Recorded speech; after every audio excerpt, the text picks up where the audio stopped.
Are you an indie podcast or content creator looking to reach a wider audience?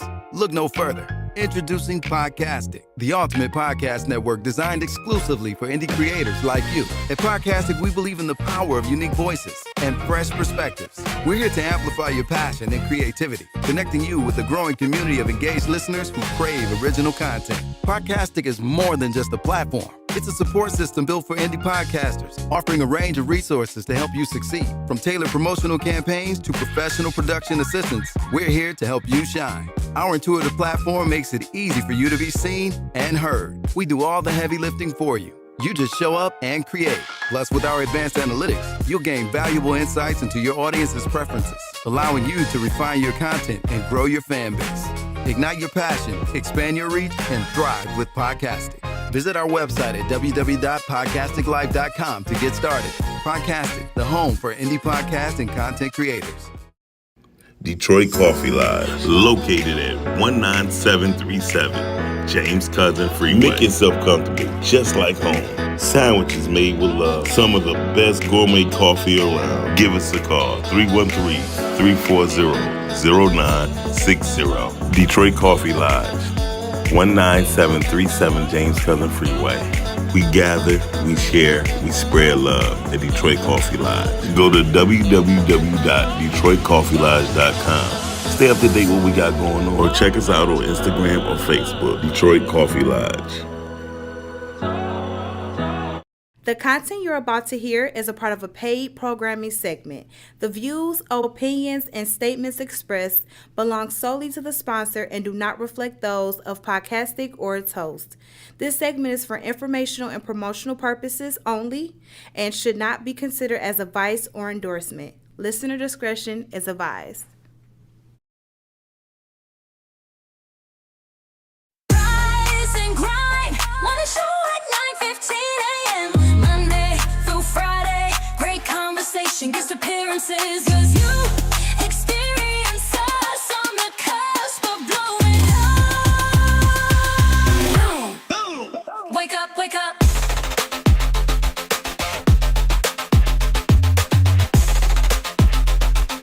Rise and grind, morning show. You're not ready. Why am I not centered in the camera? Come on, center me, center me, center me. Bring it in, bring it in, bring it in. What's going on, everybody? It's your girl, Lake B, and I am right here on my show because it is Tuesday. Yay! Clap it up, clap it up. Clap it up for me. Don't be that person.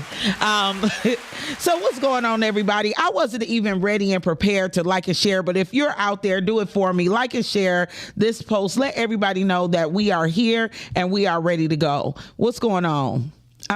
Hey, you there? Yeah, how you doing, baby? I'm doing well. Thank you for asking. This is your body's a Christmas pass. My body's a Christmas pass. I need more voices than that. I know, but I'm waiting for the football team to come back. Oh shit, we got jokes today. and you get it off your chest, Miles, please and thank you. Get it off your chest. Come on in. Hey, what's going on, Lexi? We're gonna have Lexi in the screen right there. There she is. What's going on? I'm so happy to see your face. Look at your hair. It's all natural. Yeah, it look kind of cute. So everybody, as I was saying, it is me, and I am so happy that you guys are here to join today. We got a great show. We're going to be talking about reinventing yourself. What up, JR? We got a whole house. What's going on? Y'all need to come to work on time. Don't wait until I get on air to start embarrassing me. Like, come on. When we talk about CP time, okay, so we're going to start the conversation off about the importance of being on time. What, you got something to say? He'll say, well, no, this ain't really my podcast. But go ahead. There is podcast. But seriously, when you guys are doing something business-like, and I do want to address this, and it has nothing to do with Lex and JR. It has everything to do with we're trying to build a professional relationship with one another. I have a friend of mine in the studio. He took being on time very important. Even though we wasn't going on until 6:15, he showed up 10 minutes early. And that is, to me, the biggest compliment in the world, because a lot of times I open this platform up to a lot of my friends, and you guys think it's okay to be late. And I don't think it's okay. So when I have snide ass comments to make on the side, you wondering why I'm a total bitch, and it's because my time is precious. Plus, so you was created like that. What do you mean? I was created like what, Miles? What you just said. I was created like a bitch. Go on and say it to my face. My mom's watching. You was a B. Yeah, my dad gonna fuck you up. I told you. I already told you. I told you. My brother told you in the car. Your brother said to beat on you. No, my brother said you keep messing with me. He off today. He will come over here and fuck you up. He didn't even know what channel you was on. He didn't even know what station you was on. Don't be that person. It doesn't matter. So right now, while we're here, we want you guys to like, follow, and share. Like, follow, and share. Cares. We are also on YouTube at the Rise and Grind Morning Show. Y'all know we do this Monday through Friday. So what we're going to do while we are right here and being silly, we're going to go right into introducing our guest so we can get his handsome face right on the screen. Can we do that? I don't know about handsome, but I put him on the screen. Okay, well, me either. You're all right. Hey, look, you all right. I'll take that. I'll take that. So right now in the studio today, we got Mr. Stephen Bynum. Thank you so much for joining us. Thank y'all. Good morning, everybody. You don't have to stay for a long time, but you definitely got to stay for a good time. Yeah, let's do it. Let's Okay, do it. Let's talk about it. Let's talk about everything.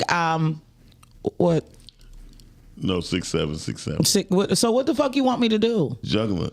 Okay. So anyway, I thank you so much. You don't have to stay for a long time. Rewind, but you need to stay for a good time. Okay. Yes. Now, we're going to go right into some of the reasons we have there. You're like a man of many talents, right? Yes. So we're going to start off with the book. Okay. So you have a book and it's called Ingredients of a Champion. Mm-hmm.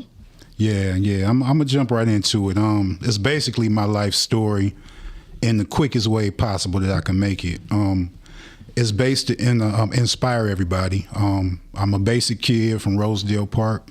I grew up with aspirations of just being He-Man. Mm-hmm. You wanted to be He-Man with Pretty it? much He-Man, a Transformer, stuff that really didn't make any sense in life. Teachers would laugh at me and say, you pretty much ain't gonna be nothing.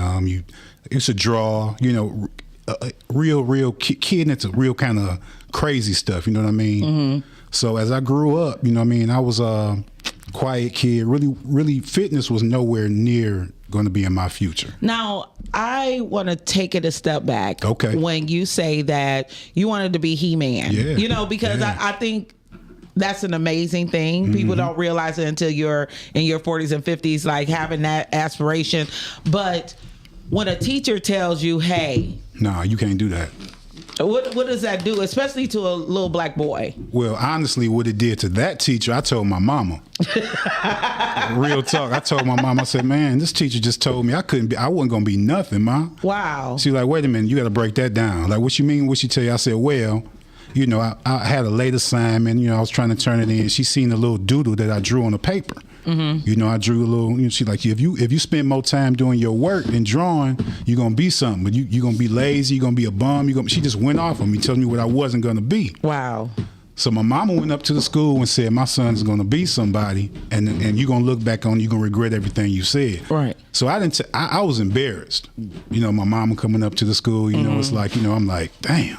Right. So I got to come back the next day like, his mama come up here, Right. But, later on in life, I'm like, okay, I got it. I understand what she was saying. You can't break nobody's spirits like that when they're young. Right. But I took that as motivation. And it's real important, I think, for you to be able to look back on that and know that your mom stood up for you. Oh, definitely. Because a lot of times we forget, even when our children are struggling, that we have to be a liaison for them and their beliefs, regardless of how outlandish it is. So we move forward, mm-hmm. and we're going through your life and somebody tells you you can't be anything. Yeah. you have it in your head that you can. Mm-hmm. And where do you go from there? Oh man, it just fueled everything. From whatever I tried to do, I put my all into it. So I dabbled in everything, you know. Okay. So I accomplished a lot, and I basically put a little bit of it all in the book. Okay. But my ultimate goal, you know, I started off, you know, working out young, not really paying, you know, too much attention to fitness and the whole health aspect of it all. But I lost my dad in 2019. Right. And he always told me to make yourself valuable. Make a portfolio of yourself, bio of yourself. Always make yourself valuable to people because you don't want to be a one-trick pony. Right. So I used to be, okay, Dad, whatever. So when he passed, I'm like, you know what? As an oath to him, I'm going to keep building my resume. So he knew I was really big into fitness. He like, take that further. Don't just, if you in the gym walking around, you know, flexing. So when did the fitness part really enter your life? Because the diet aspect of it all. I always tease you because I remember Fat Steve. Yeah, I mean, right? you know, like you was big and you was dope on the football field, but I don't think I teased you. well, not enough. No. Not enough. But but basically, health and diet. You know, you can train, you can work out. You know, but if you're going home and you eating 4 or 5 pieces, you know what I mean? You know, hamburgers and fries all day long, it's not going to go together. Unless you just blessed with the best genetics in the world. Right. So I want to let our audience know, and real quick, I'm going to take a step back. I want to say hey to Calvin Deal. That's our super producer out there. I appreciate you. Yusef Moreau, always. Thank you, G, for tuning in, and everybody else that's out there listening. Now, today's topic is going to be you're allowed to reinvent yourself, which is right here where we are right now. So we're talking about diet. It's something that we always bring back to on this show. We talk about it often, you know, but that discipline with diet came in for you at what age, at what time? Honestly, it came in that year, 2019. Okay. That was the year I said, okay, look, you playing around with it. You know, I mean, you got it right here, but you choosing to leave out this gym and pulling Burger King instead of going home, getting your meals together, calculating everything and figuring everything out. So when I said I'm gonna do that, I said, okay, I'm just gonna give myself 30 days and see if stuff started changing. Because I really was like, didn't have any faith. Right. So I got a coach, you know, we locked in, 30 days, stuff started changing. I said, wait a minute, I might can do this. He said, yeah, you might can do it. Kept going. He said, all right, we're gonna do your first show. So this was your training to become a bodybuilder. Yeah. Okay, that was the ultimate. That was becoming He-Man. Okay, that was the goal. You know, y'all know it's a movie coming out, the He-Man movie coming out. I'm so excited. The Master of the Universe. And look at, we sitting right here with one of the Black Masters right here. So, no, it is. I mean, it all comes in fruition. Especially depending on how you look at it. But. So you were already working out. You were already committed. You had already playing sports. Lost. You know, me and the homies. You know, we did our thing. There you know, we go. So sorry about that. How do you? Okay, I don't want to get too much into the diet because I am not that person, we talk about it. And we know that that's the key to health. You know, which is why we are sitting here with seaweed and fruit for breakfast, right? Dum. Okay. So what does a bodybuilder's breakfast, lunch, and dinner look like? Like, is it just chicken breast and barbecue sauce? Okay, so it's levels to it. It's levels to it. And I'm gonna be perfectly honest. When it comes down to locking in for the bodybuilding diet, it's not fun. It's a difference between a sustainable diet, which I suggest for regular people, and which I put in my book for people who can actually want to just be able to keep up something their entire life and not jump on the fad. Right. You know, that's sustainable. And that's in the book. Yes, definitely. Ingredients to a champion. Yes, so you literally give ingredients. No doubt. I love the wordplay. He a Catholic school person, y'all. That's Benedictine Raven alumni right there, class of 95. I'm just saying. So go back to being smart. Yeah. So I mean, you're writing this book. Right. Okay. So I mean, so back to the comp diet. It's like I lost a lot of friends doing these diets. Right. People don't want to hang out with you. You know, they is that guys and girls, or guys and girls? Oh, the women. Oh, you can't just have a bite of this. You can't have none of this. I used to, bring your food, and it's like, and you can't they trying really to get to it. your heart with a pork chop, and you like, there you go. That's normally the way that right. So, but so when you lock in on that diet, you typically waking up in the morning. Everything is weighed out, portioned out. You start off with a basic, your carbs, your proteins, your fats. It's really simple. So we do a cup of oatmeal, 5 or 6 eggs to start the day. 5 or 6, like boiled eggs? You can have them boiled, scrambled. What about salt and pepper? It's limited. It's very limited. It's very I'm talking about sprinkled salt. Pepper is cool, but we don't overdo it on the seasonings and stuff like that, And then the thing about it after that, it's not that everything is so difficult. It's just so repetitive. Right. So after that, you're going on to the chicken and broccoli, the fish and broccoli, the sweet potato, and back to chicken again. I mean, right. you may can have some beef depending on your body, how your body digests it, but it's just repetitive. And the thing is, you got to get 6 to 8 of those meals in. Right. So we're gonna transition a lot today, going back and forth with the conversation. So first, I want to know where we can find the book. Okay. All right. Well, first off, so I can keep all of my money, right. you can come holler at me at Powerhouse Highland Park, or you can hit me up on Facebook, Instagram. We're going to do Steve Bynum CEO on Instagram. You could DM me, hit me directly. Facebook, Steven Big Tray Killer Bynum on Facebook. And also, if you're out of town or if you just can't get to me personally, it's also available on Amazon.com. Okay. But we're going to try to get to him personally because, like we said, we try to build empire. So we want all the money to go right into the person's hands. He had a book signing, right? Yes. Did you put the video up of the book signing? You didn't do what you were supposed to do. Okay. First of all, I'm sorry. Don't fire me. No, don't worry. First of all, guess when you come upon the Rise and Grind Morning Show, just in case Lake don't inform you properly, send the actual video. Don't send the link, please. I sent you the actual video. Where? To your DM. Don't start. I did, but I did. So guess. Don't listen to Miles, because Lake do what she's supposed to do. Lake don't know how to engineer. No. So she don't know. So, anyway, anywho, back to our guest. I'm working on the video. Okay. Did you see the video? No. Okay. So we'll get back to that. Okay. I went to the book signing because it is very important to me. I need a T-shirt that say, if my friend wrote a book, you buy the book. I haven't gotten around to reading the book, but I wanted to make sure that I put the money in your pocket because that's empowering in itself. For anybody who knows somebody, I think I posted this yesterday. It's like if they can, you can too. Right. So for everybody who's sitting here and you're talking about, I want to write a book. Just do it. Yeah, it doesn't have to hold up your book right now.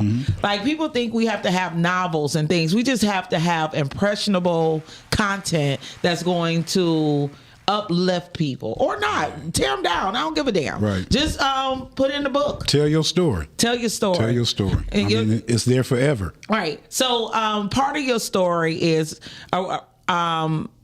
let's talk about your product right now. When you had started doing your bodybuilding and change, I think it's been about 6 years or so that you've been doing your CMOS business as well. Exactly. And I remember during COVID, it was much needed, but people forget it's way needed now. Yeah. Can you tell the audience the benefits of the CMOS and why your product X-Frame, correct? Yes. Is so phenomenal. All right. So first, a quick backstory on it. I got real sick. I think I want to say I was probably one of the first ones with COVID before it was a name. Right. Didn't know what the hell it was. I mean, I was down. I mean, going to the crossroads type down. So I met a lady, she was real holistic, into herbs and all this type of stuff. And so she taught me about CMOS, and I'm like, okay, whatever. Everybody want to put supplements on you and, whatever. So I started doing my research on it, and I found out what humans actually need more than vitamins is minerals. Right. You know, our body is made up of minerals, 102 minerals that our body needs a day. And we go every day, you know, popping multivitamins that just go in and out of our system, and we think that we're doing the right thing. So Right. I start getting more and more invested in it and finding out how it works, why it works. You know, how does it digest in your body? What puts this over other supplements? So I went down a rabbit hole, started studying it. So I started incorporating it with my own supplements. So I said, okay, if sea moss delivers all of these minerals to your body, that's the perfect way to deliver all the supplements to your body at the same time. Right. So basically, I put the supplements with the sea moss in a way that the sea moss is used as a delivery system versus just saying, okay, take this particular supplement. Right. So you have two with you today. Yeah. And not only do you just create the sea moss, but you have specific sea moss for specific needs. Yeah. Specific needs. And the two you have today is what? Yeah. Okay. So this first one right here, this green one right here, is the pre-workout energy blend. I call it the bedroom blend for a lot of men. Lift it up. Yeah, there we go, right there. Your gun's so big you can't hold your hand up. There we go. All right. Yeah, so hold up them guns. yeah, I ain't. They're gonna have to, see the videos and see the pictures for that. But. so I'm pre-workout. Yeah. So I work out, not often, but I'm trying my best. And I notice, like, I see a lot of guys that take pre-workout, and I don't know what that means. Okay, so it's oversaturated. People think, you take a scoop of this, you're gonna go crazy in the gym, whatever. Okay, yeah, if they load it up with, 340 milligrams of caffeine, Right. you're gonna feel, but that's not what you want out of a pre-workout. A pre-workout's total purpose is to get your body ready and primed, get your blood open to be able to flow better, and get your system already primed up to work out, not to be flying around the gym and heart rate out of control. Right. That's what you don't want. Right. Okay. You want to be sustained energy. And most sustained energy comes from natural herbs. So basically, if you have high blood pressure, you definitely do not want to be taking these crazy different pre-workouts. Okay. I see a lot of older guys, they just popping, they just going. I'm like, okay, bro, you a ticking time bomb. Right. What you mean? What exactly is pre-workout? You may see C4 or Okay. Extreme Explode, just all these different drinks that they may tell you to push on you. Even but it's Red Bull. Right. It's like an energy booster through caffeine. Yeah, basically through caffeine. Okay. I mean, the supplements that they claim that's healthy, they don't put enough of that in it. Okay. To So make it even it's like, beneficial. it's kind of, you thinking you pushing your endorphins or your, what do you call it? Adrenaline, but it's really It's just you just jacking your heart rate up. Okay, Yeah. understood. So with the green, you said that's like a pre-workout. Is it okay for women to take? Definitely okay for women. What do it do for women? The same thing it does for men. Get It the makes your juice coochie wet. Yeah, that's the other one I got right here on the bottom. Okay. Okay, so a lot of problems men have is high blood pressure. That's me. Yeah, so when your blood pressure is high, your body has a defense mechanism that's gonna not get the downstairs working. Right. So that's what you don't want as a man. So you want to balance everything out. And beetroot is a very, very strong, potent ingredient that a lot of doctors and stuff prescribe. For you to get your blood pressure down. Before they take you have to go to medicine. Right. You want to get yourself to the point where you don't need medicine. Right. Yeah, so I use beetroot extract inside of my sea moss, and a supplement, a real strong amino acid called L-arginine. L-arginine opens your blood vessels, so when your blood vessels are open, more blood flow. Right. So we can, the same way, we can get that DMU, Stephen Bynum, Yes. CEO on IG, Stephen Big Trade Killer, Bynum Yeah, on Facebook. That's history behind He that used name. to be a rapper. Yeah, that's Am history I allowed to behind say it. that? Oh, yeah. He Yeah, used to, are you still a rapper? No, ma'am. Okay, No, because no, I was no. like, aren't you like 50? Yeah. Are you 50 yet? Yeah, I'll be 49 in May. Okay. Congratulations. 49. Thank you. But your name sounds familiar when you said Big Trey. I'm like, Yeah, I used to do music back in the day. Who did you used to do music with? I did a couple. Most recently, before I retired, we had a compilation album with Bone Thugs and Harmony. Okay. John Drama was. I'm about to say you was with John Drama. Yeah. That's my homie. Okay. Yeah. Okay. So where was you at when he had? No, I'm joking. I'm about to be messy. Hey, look, we about Use to a messy ass. You need the boo boo. Anyway, Lake is so I don't know what's wrong with her. Whoever family member she is, please come get her. So what we're gonna do today is we're gonna go right into the topic, right? No, we just gonna go to the video. Oh, we're gonna go to the video. Oh, cause Lex here. Is it Lexi or Lex? Lexi is so smart. So we're gonna go to. Shut the fuck up when grown folks is talking. Okay. We're gonna go ahead and go to the video. I hope it don't work. Speak a promise though. Damn. Hey, what's the promise, Darius? Okay, now this was for the best friends, no matter what. All right. That's the best friend. We don't have no sound. Yeah, Lexi, you don't like that. See how she backfired. Yeah, you grown, but you still our baby. Come on, Mike. Now look, Darius is a good dude. Darius? Yeah, Darius. He take care of his business. He do what he's supposed to do. Dad, Darius is a square. Go to work. Go!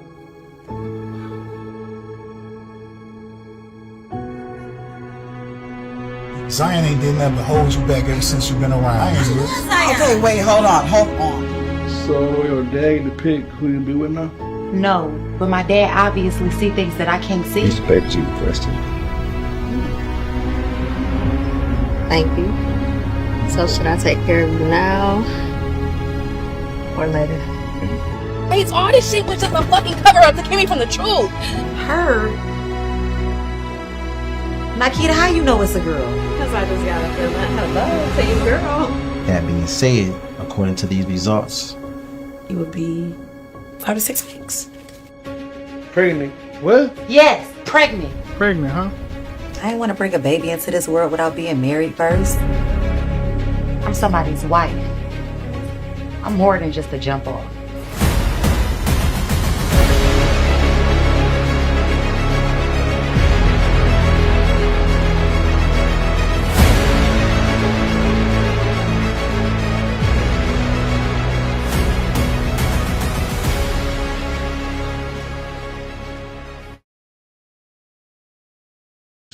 Yeah. Thank you. We made a good team right there.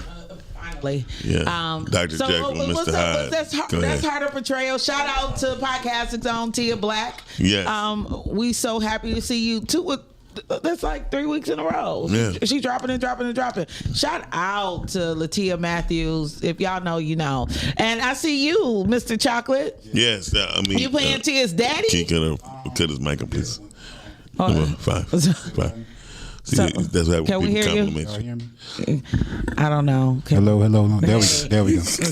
Yeah. So you playing her daddy? okay, all right. So yeah, we've been dropping them back to back to back. The first one, I was a love interest of her best friend. What we did the first week. That was in All the Wrong Places. Right. And then this particular one that's dropping, I play her father. Okay. Yeah. So we like the James Evans type of dad. Like Right. don't bullshit, that type of dude. Oh, we love that. That's what's up. Shout out to Tia. Yeah, shout out to Tia. And Shout out to you. Thank you.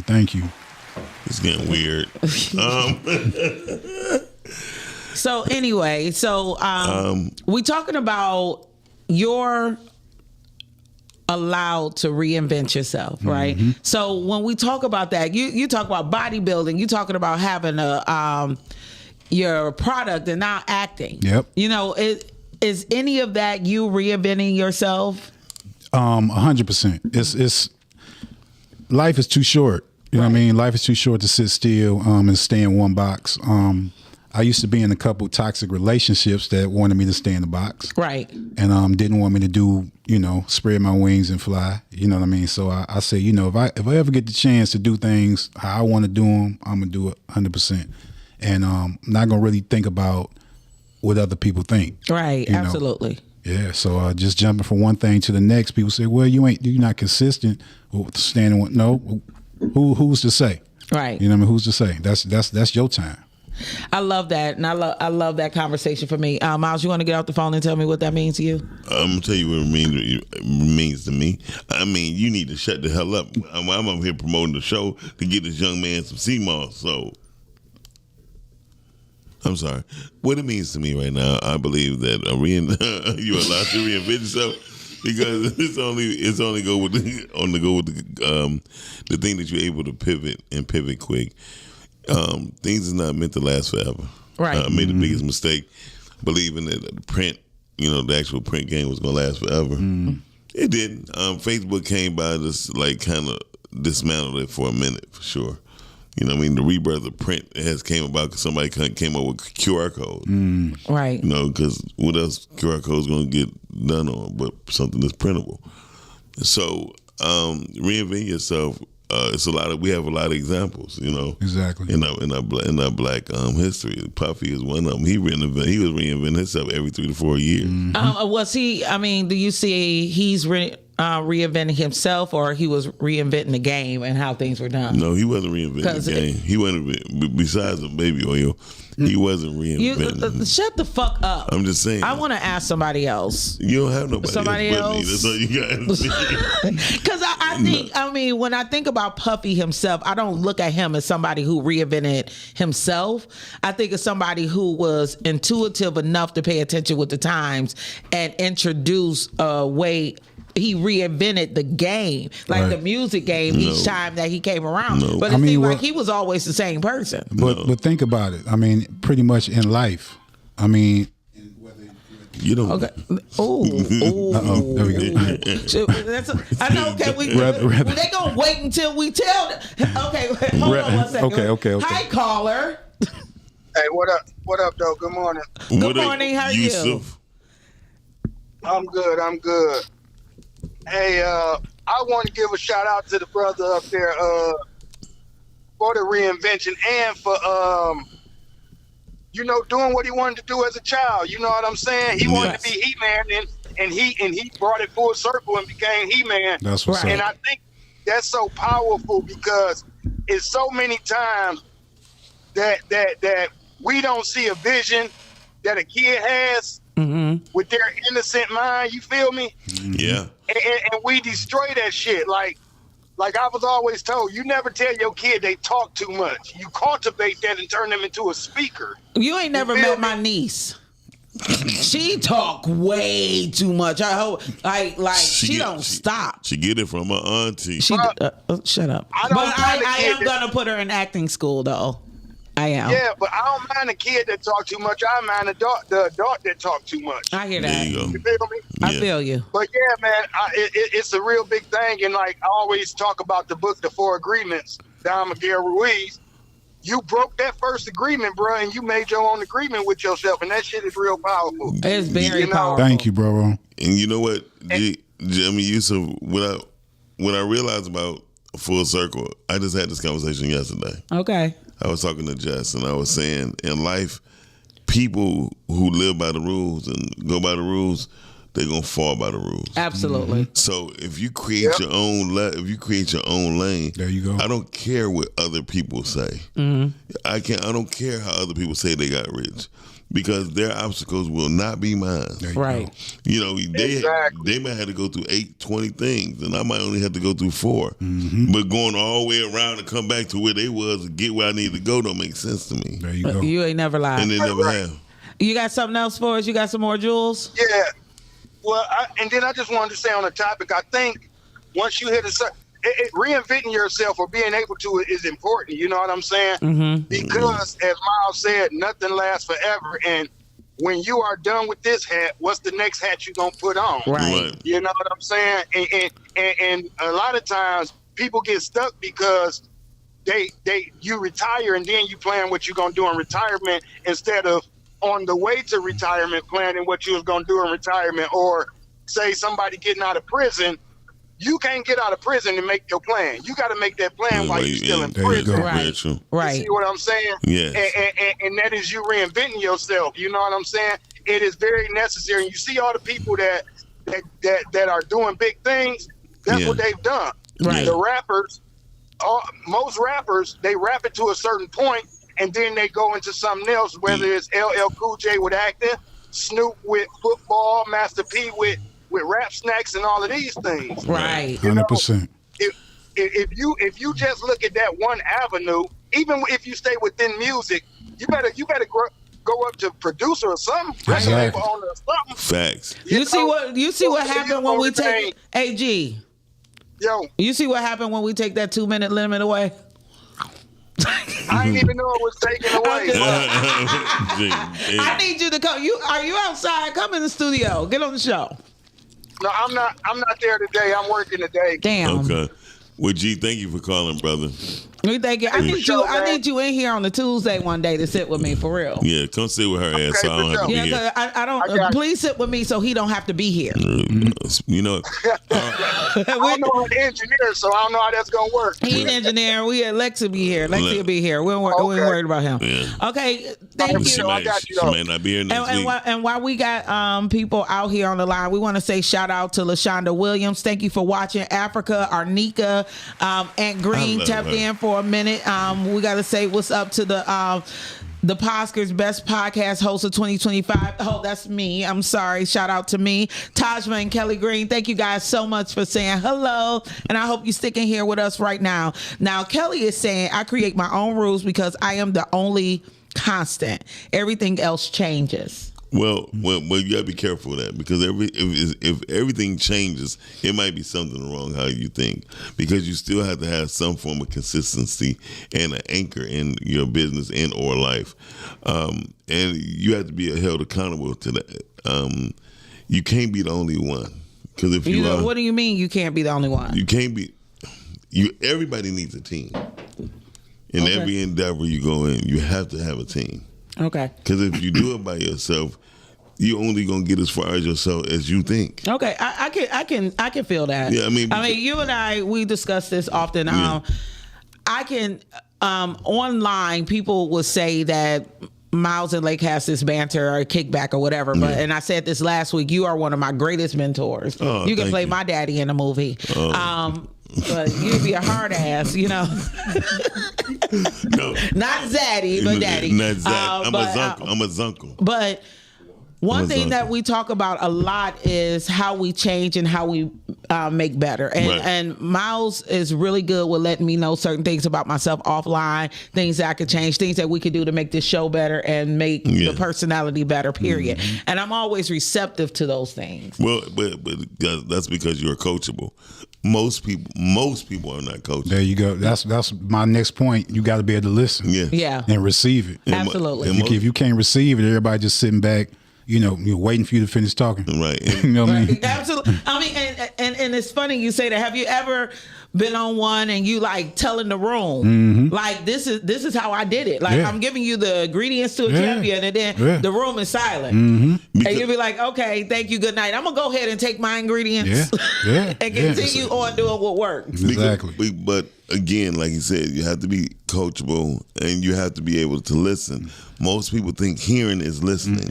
Right. Hearing is a bodily function. Right. Listening is a skill set. Yeah. I'll tell you, one of the things that I love more than anything is when I sit down and I talk to young women, when they have questions. And I remember people telling me that I wasn't able or capable of going out and talking to kids. You know what I'm saying? I got a potty mouth the way you think, this, that, do the have other. a potty mouth, but I know how not to cuss in the church, and I know how not to cuss when I talk to these little motherfuckers. Right. You know what I mean? That's what I'm saying.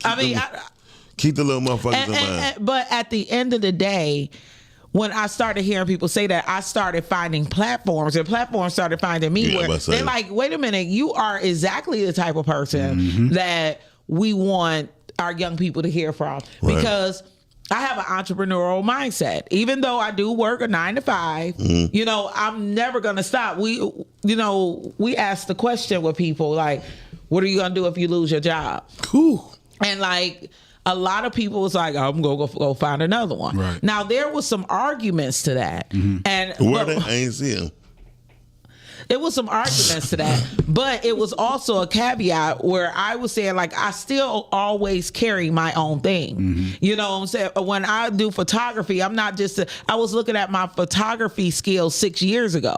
You know, I've reinvented myself through things that I am doing. Right. You know, like, you can't be the same, as Miles just said, it can't be the same all the time. So, and you're allowed to do that. Right. Well, That's the biggest part. that's what I was going to say. I want to get back on what we was talking about Puffy when you said Puffy. Oh, yeah, fuck Puffy. No, stop I didn't say that. Yeah, you didn't say that. Okay. So the thing was, Puffy always reinvented himself. He even called himself different names. He was P. Diddy. Right. Okay, I can see that. You know what I mean? Right, Diddy. right. So, and he was letting you know that every time he do that, he taking himself to another level. There you go. And so what I've learned was, when he did Ciroc, it wasn't a new thing.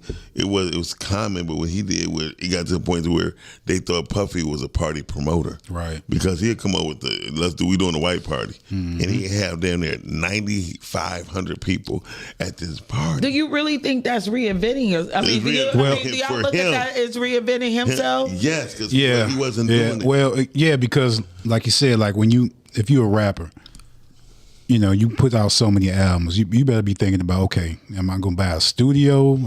What's next? Am I going to produce? Right. You know, am I going, what am I doing? Am I ghostwriting? Right. Because you can't be jumping around at 50, you know, talking about you on the block. Well, Right. you can if you already been on the block. If you already been on the block, Yeah. and if you MC Hammer, 'Cause Hammer, he's better than he was to me. Right. And his right. dance, he kept his body in shape to where he can do That's it. because he only eat chicken breast and broccoli. No. Hammer. Dude, that's all he said he ate. I don't know. He got the ingredients for a champion. I've seen Hammer with his shirt off recently. Yeah. And I am happy. You're a fan. Yeah, I've always been an MC Hammer fan. I've never thought MC Hammer was whack, even doing Pumps and the Bumps. Pumps and the Bumps was the highlight of being 13 to me. Well, you know what? They say MC Hammer's a gangster too. I can believe that. Yeah. They say he don't play. He don't play at all. That's why he's able to pump and bump. But you need to allow yourself to reinvent yourself, because if you don't have no vision. You have to keep moving up a notch. So I'm gonna ask both you gentlemen, when was the first time? It was in the basement, and my mom was upstairs, and my cousin she was in the other room, and then my girlfriend I'm sorry, like I had to get you because you be getting me. I'm sorry. Mine happened at my cousin's daddy's house. That's in nasty. the guest bedroom. I don't. Right? So what was the first time that you guys can remember reinventing yourself? The very first. Oh, I know how. When I became Mr. Dixon, because my rap name was Doc Chill. Right. So I got tired of that name. I said I had to stop chilling, because Doc Chill made me feel like I was there to a certain degree. I had a hit record. I had produced 3 hit records, and then, when I did the marketing for the Eastside Cheddar Boys, that's when I started reinventing myself. Honestly, when I became Mr. Dixon. Yeah, he hit the nail right on the head. I'm about to say this, pretty much the same thing. Yeah. So when I was doing music, my rap name evolved from so much. Yeah. Like first it was Trey 6, right? And that was like, so I was on some demonic, trying to be the hardest dude. My mama like, dude, you go to church every Sunday. Right. They're gonna know. Right. You know what I'm saying? So it's like, so that had to go. You know what I'm saying? So it was like it became a Trey killer thing, but the killer wasn't supposed to be meaning for murder. Oh, okay. But and then it was like, okay, no, that's still bringing too much heat on you. Yeah.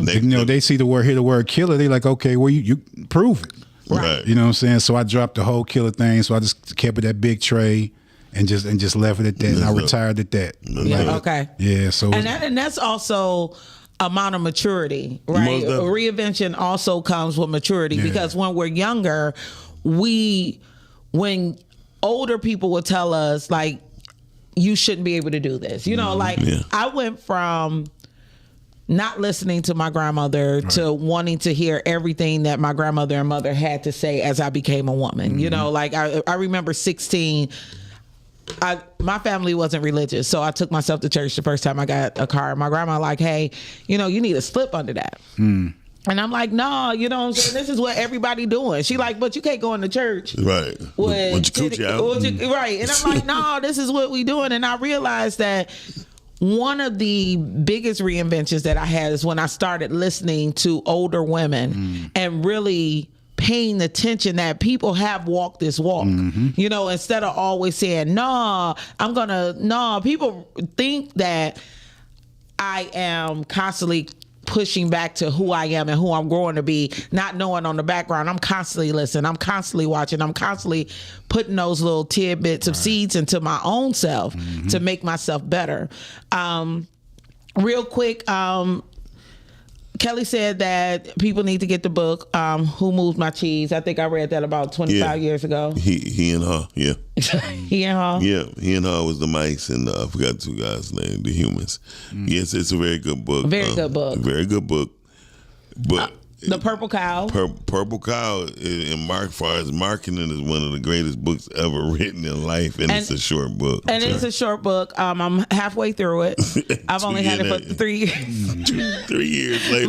But when it comes to the Purple Cow, one of the things that people always got to ask themselves when you're doing marketing, right, is if you're the purple cow. Okay. What makes you, what happens when a person sees a purple cow? Yeah. You know, and then it breaks it down from there. And I think that when we're talking about reinventing ourselves, creating a brand or anything, reading what's out there and how people have branded things is one of the best way to pour into yourself.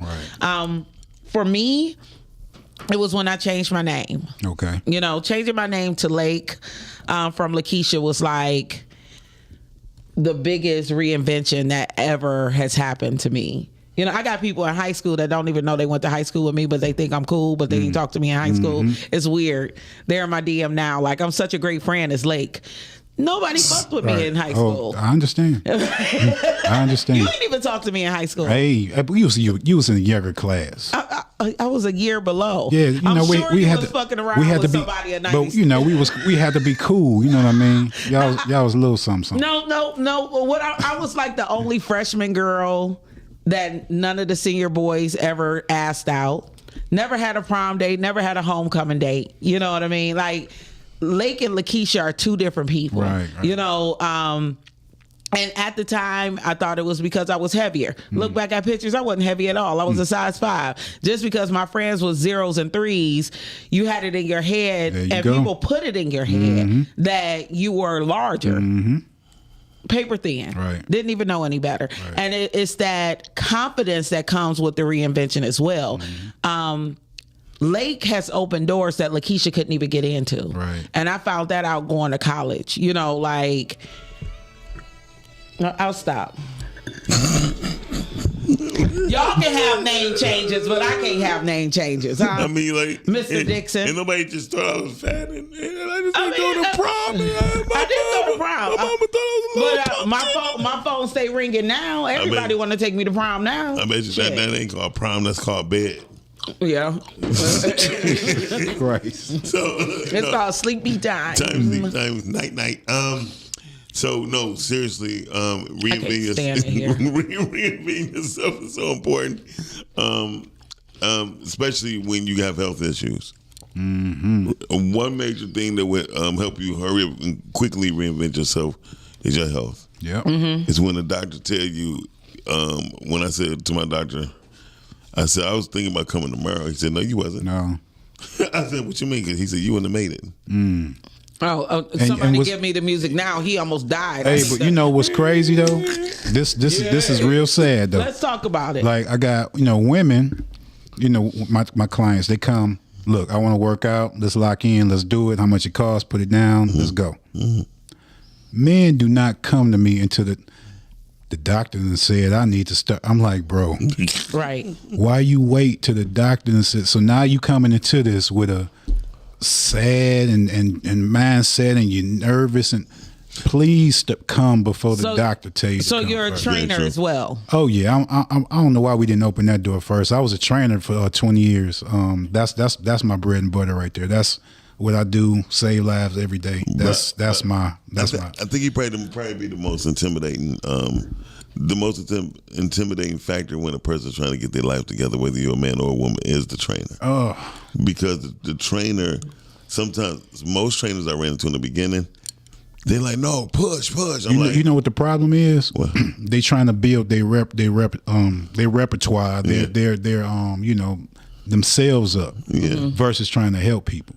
So you heard it from him. You been in the game for a long time. You got levels. Like you said, you evolve. In the beginning, you're excited. You're young. You're being around a bunch of women. You may not know how to act, but you realize, look, you changing people's lives. You got people that's depending on you, right? To actually live, Mm-hmm. and you want to play. Right. You know what I'm saying? You trying to get likes on Instagram by having them do these crazy ass workouts that don't make any sense. Yeah. But you want people, to follow you. Versus giving them the bread and butter, the ingredients that they need, right, to become a champion. Yeah, and just Now, I don't know what the financial obligation is to having a trainer, right. But say I couldn't afford to have a trainer, could I pay you for a plan? Like, do you create plans for people? Yes, but what I prefer to do, if it's a situation like that, I honestly would take that person and train them for free. Mm-hmm. Because if I just give you a piece of paper and say, you go and do this, you're not going to do it right. Now, he ain't talking about everybody. He's just talking about me. Yeah. I mean, I'm a pick and choose. I'm the only freebie he giving out for 2026. Yeah, it's I'm going to get a vibe for you. If I know there's somebody coming to me with, some good energy and they just need to get going first, I'm going to show them the right way first. Mm-hmm. Then they can take the plan and go. Okay. But just saying take this plan and just do it.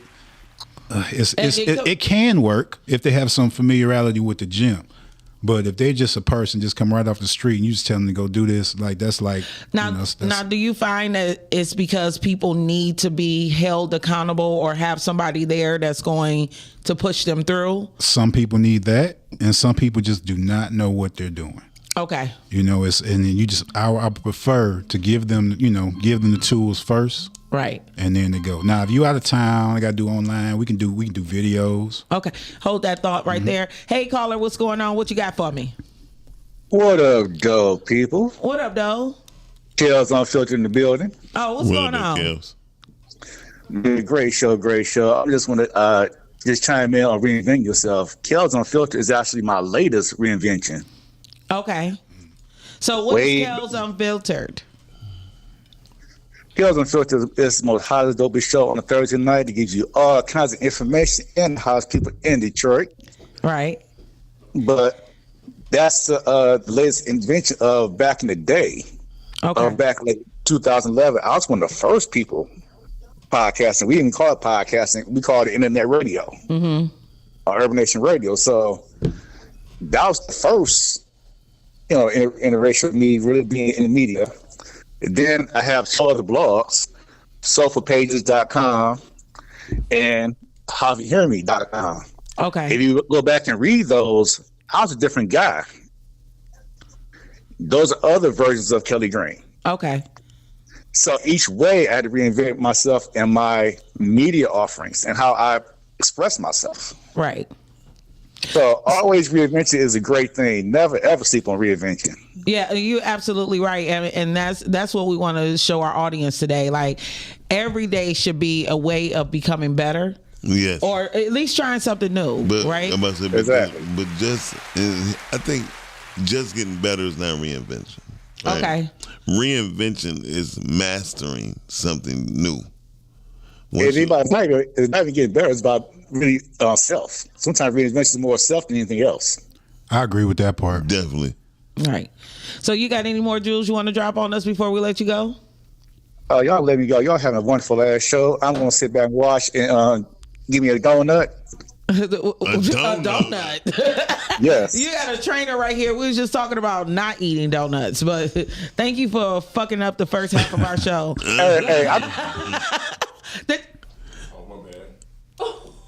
Who are you? You just can't hang up on our callers. He didn't even say bye.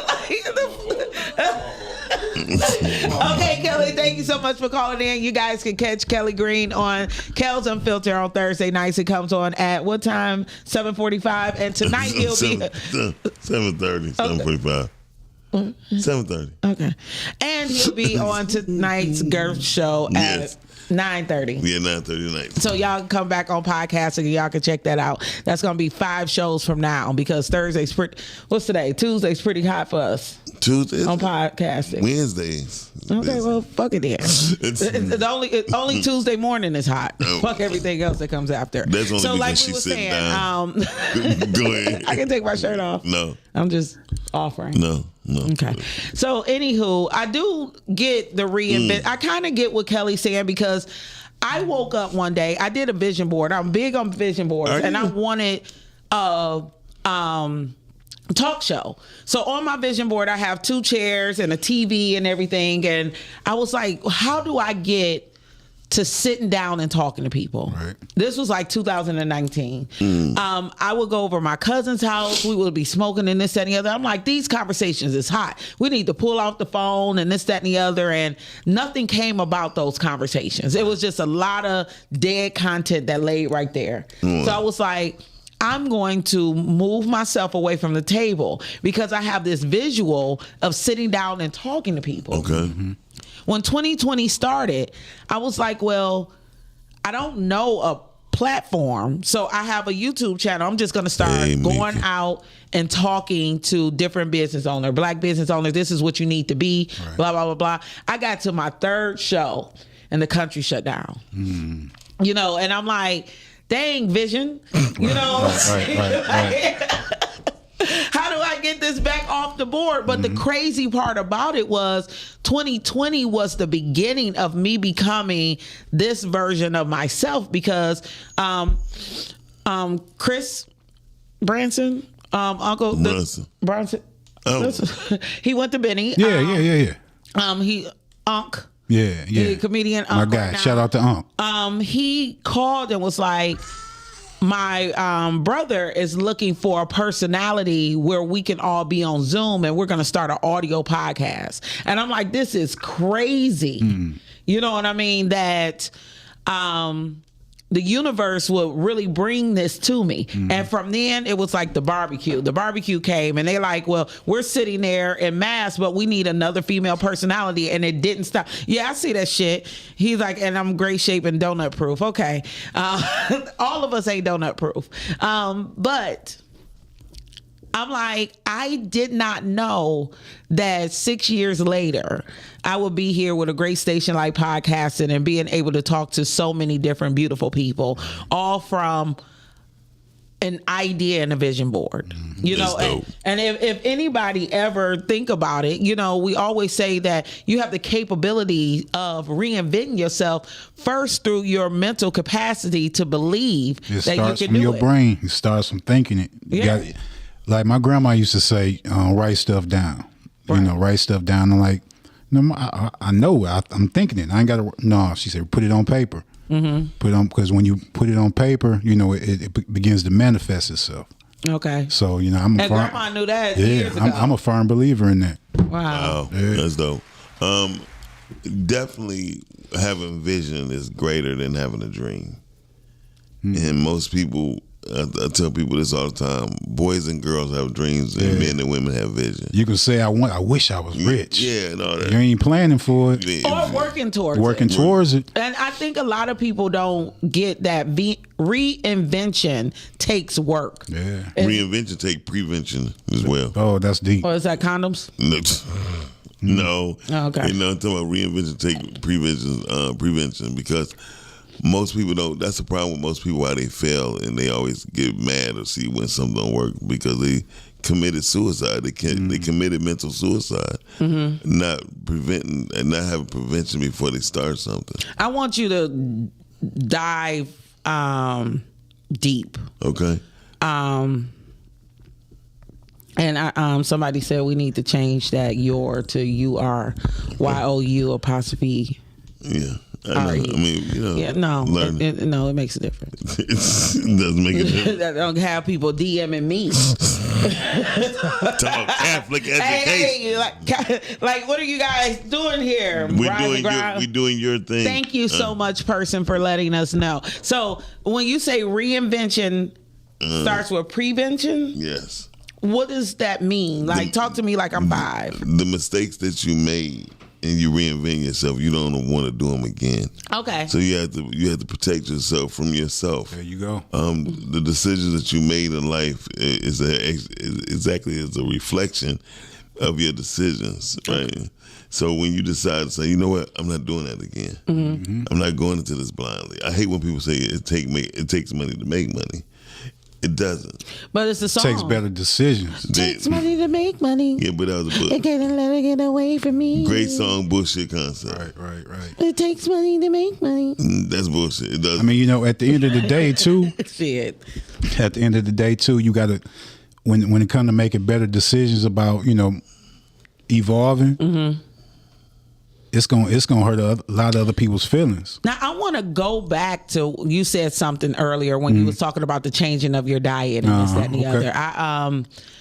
Isn't it amazing? And I don't know how many people on this panel in our audience have noticed when you make a conscious decision to reinvent yourself, it does drive people away. Yeah. You know, and people think you're coming up with excuse like. It plays on their insecurities. Okay. Yeah, is so that what you think it is? 100%, because people, you know, when they see you committing to something, you say, I'm going to stick to this, it forces them to look in the mirror and say, well, I'm not sticking to what I want to stick to. It may not be the same thing you want to do, right? But it's put them in a different light, and then that makes you find out who exactly is for you too, right? Yeah. You know, I realize that it's I'm not like you, a big gym person, but I realize how much my life is different when I make time for exercise. I ain't did the diet part, but just that going to the gym and everything that comes with it. And you tell people that,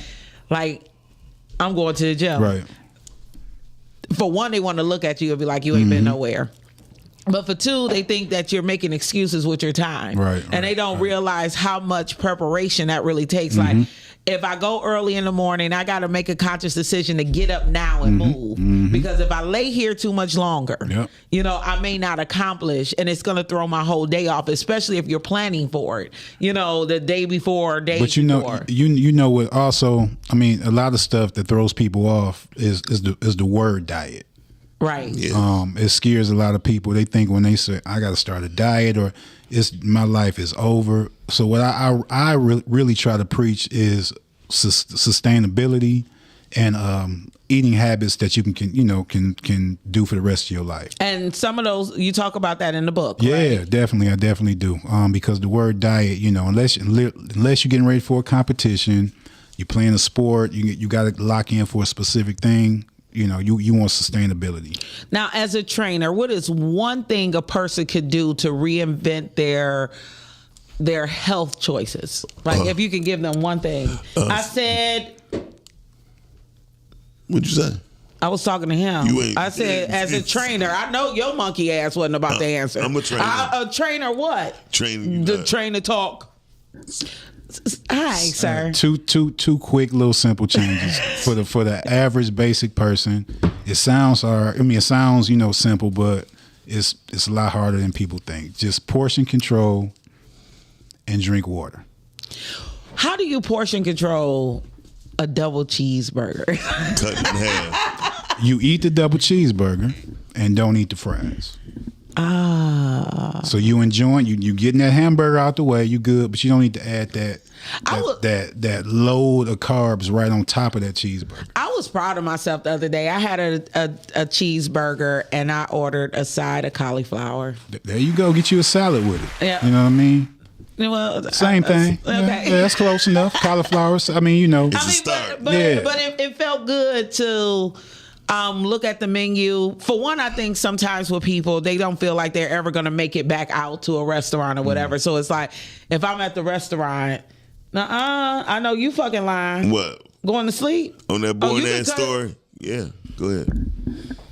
Anyway, Look, this show is over. Yeah, thank you. No, we still got some time. I hope you stick it out with us. Do you have to go? I'm cool for a minute. Okay, yeah, so I gotta go save some lives in a little bit. I love the fact that you. So not only are you He-Man, you Superman too. Yeah. Okay, saving lives is a great thing. Miles saved my life by allowing me to work on this show. Yay me. Oh, yay. I was going to be with another network and they was going to kill me. Just being there every day, dying slowly. But here I am with podcasting, and you can be too if you want to just call 855. What number is that? No, is that the number to call to be a podcaster? No, you call 810-560-0658 right now, and then we communicate later. You can hit me up on Facebook or call me on the office phone, 248-621-4886. And I wanted to, one of the things that I'm working on is word usage, and I'm trying not to be offended when people correct me. Okay. And I want to be better. I want to speak better. I want to hear, listen, and articulate better. One is not a word. I want you to stop fucking interrupting me when I'm talking. It's want. With a T. Answer the phone. And don't hang up on them, okay? So, hey, caller. Hey, caller. Hello. How can y'all hear me? Yes, we can hear you. How you doing? I'm doing well today. How are you guys? Hey, Tia. Hey. This is not Tia. Okay. Who is this? Who is this? I think, first of all, I just called because, all right, it's me. Hey, Tia. Okay. Hey, y'all. I called because I'm tuning in and I seen big dogs from in all the wrong places on the show. Yes. I just wanted to call and say, hey, what's happening? Congratulations. You are killing it out here. I can't wait to see you. Saturday, he's playing my dad in Heart of Betrayal. Yeah, he's been out here killing it, and I just wanted to say that I just tuned in, so I know I'm probably off topic. No, you're on topic. Okay, I was going to say, because this was specifically for him. What's happening, superstar? Hey, King. Hey. I am so jealous. I want him to play my daddy, but no one asked me. Oh, my Lord. God. Oh, my You God. didn't want to call him daddy. Anyway, shut your Oh, ass my up, God. So Tia, today's topic is you're allowed to reinvent yourself. And I know like you may have something to say on that. You got any gems you could drop for us? Yes. I would tell people to reinvent themselves as much as they, as many times as they want to. You know what I'm saying? Mm-hmm. You are not bound to this avatar or this character that they told you had to play. Right. So whoever it is that you need to become in this lifetime to get where you need to go, I advise you to do it. And I just wanted to just say this. I remember when I reinvented myself, I actually called this the reinvention. When I went from Latia S to Tia Black. Right. And once I did that, everything shifted. My whole reality changed. So, and it was just from a quick name change, you know? Mm-hmm. So, but I remember saying it, like, I think if you go on my Instagram, it still says the reinvention. Okay. Because I literally had to reinvent myself, build myself up brick by brick, and I encourage everybody to do it. If you're not happy with yourself, do not be afraid to reinvent yourself. Like, the time to do that is now. Right. So I want to give you major kudos. If I don't say it and I ain't said it enough, shout out to Tia Black Visions. Thank you so much. Watching you play Sammy on screen in all the wrong places is So dope. It was so dope to see you not be the pretty black girl, but be the pretty black lesbian girl, and we appreciate that. And you are now my second favorite lesbian, okay? Flat out, who's the first? Freckles. Oh, I thought it was girl boy. No, girl boy ain't no lesbian. That's a boy. Shit. You play so much. Go Thank you figure. so much. Like, I love y'all. We But love you too. I just was calling, but yeah, people, please reinvent yourself. If you're not happy with where you at, I'm talking about whatever you need to do. If you need to cut your hair, cut your damn hair, just whatever, like, do it. Right. Absolutely.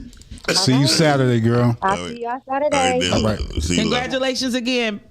Thank you. Okay. Now you can hang up.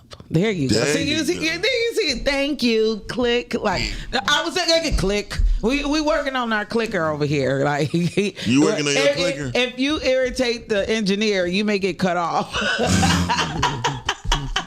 That's a disposition. He can do what he wants. He controls the controls. Hey, but so listen. So real quick. You gotta go to break. That's what I was going to say. Oh, go ahead. Okay, so real quick, y'all, we want y'all to stick. We seen our numbers go up, and we happy that y'all woke up. It's the Rise and Grind Morning Show, but we have sponsors, and we need to get paid to be paid. So if y'all can hold on for a quick sec, see what we got going on. We'll be right back. Yeah. So, did you get the book talk video? I have to ask you, what's your relationship with Lester Simmons?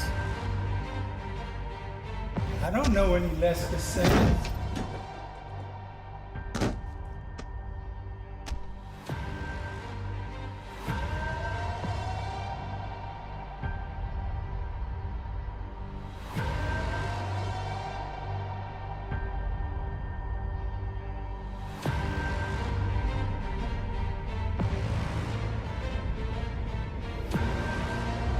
Are you the man? Did the people of Detroit elect Jonathan Mickens? No, they didn't.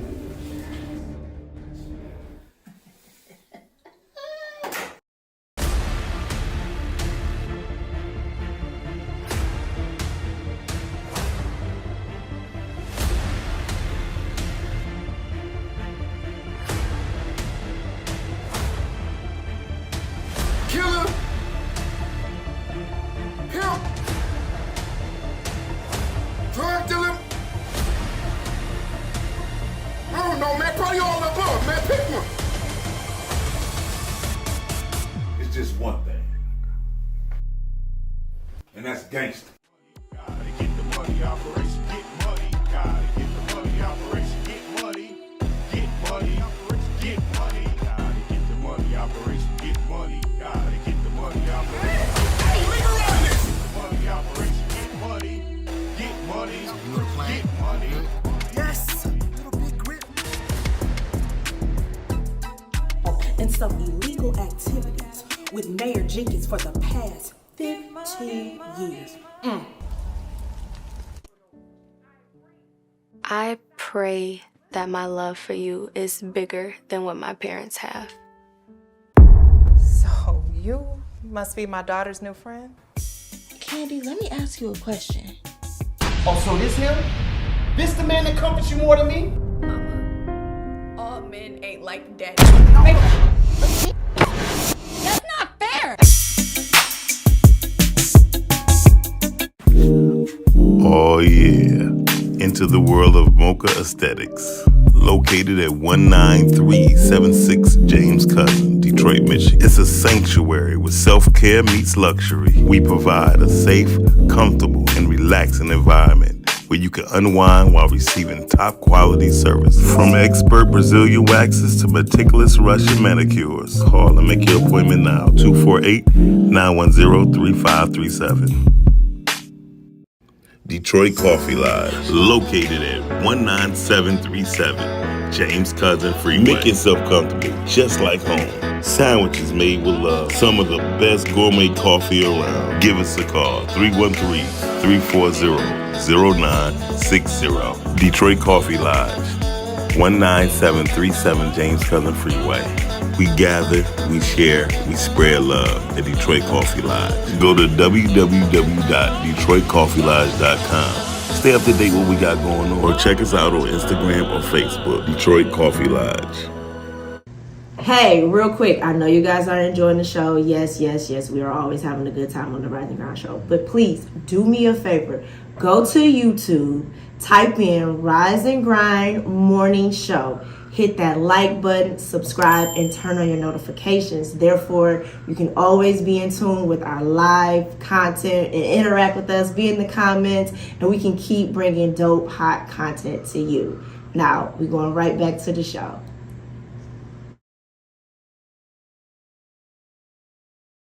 Hey.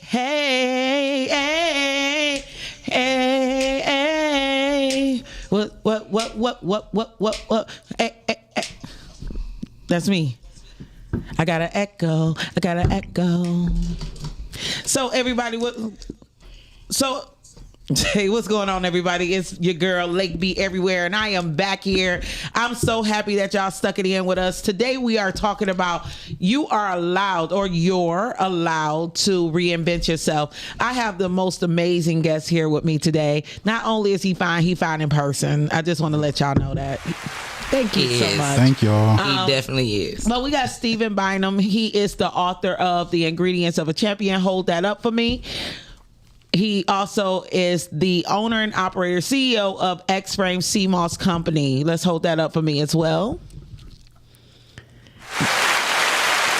And if you guys want to get any of that, you can like him. Yes. The way I like him on Facebook and Instagram. You can Instagram him as Stephen Bynum CEO, or you can go to Facebook at Stephen Big Tray Killer Bynum and DM him. He's also an amazing trainer right here in the city of Detroit. This man got so much going on. Yeah, I do. I'm so happy that you found time during Pisces seasons to allow me to give you your flowers, because we've been friends for a really long time. But yeah. I am so happy to be able to. Are we friends? Because yes. you was like you cool earlier. Like you. Well, I had to keep you humble.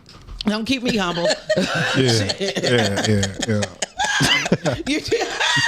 You was just gonna, I was just gonna jump in your DM like, for real, dog. Right. You straight. Right. Like don't worry about keeping me humble. Got you.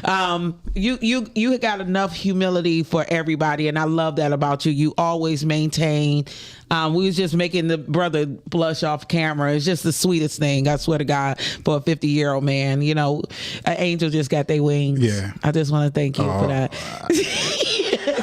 When a black man smiles, they say an angel gets their wings. Oh, is that right? Yeah, especially when they brush their teeth and they got good ones. Oh, well, smile again. So we're not going to keep you. We know you have to go because he saved lives, y'all, by being a trainer, right? Yes. So once again, let the people know who you are, and I'm so sad to have to say goodbye. Oh, that's all good. Hopefully I can come back one day soon. You can find me training pretty much every day. Powerhouse Highland Park, that's my home gym. If you want to reach me for any personal sessions, I also do different gyms also. So I'm reachable.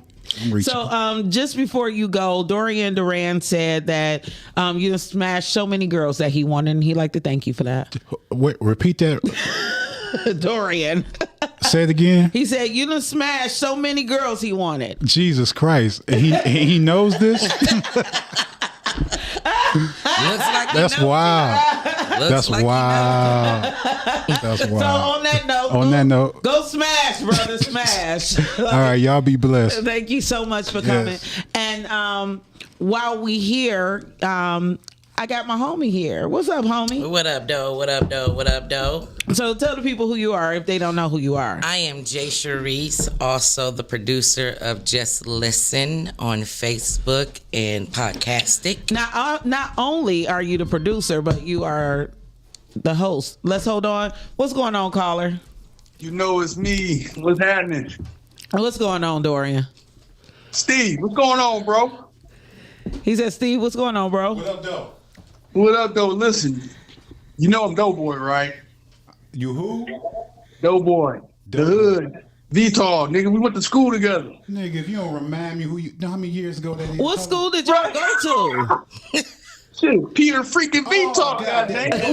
We grew up in Grand Mont. Dorian, my nigga Dorian. Dog, hell no. What's happening, bro? Up, bro? You got it. So for one, I ain't heard from you or seen you since 8th grade. Right. Wow, bro.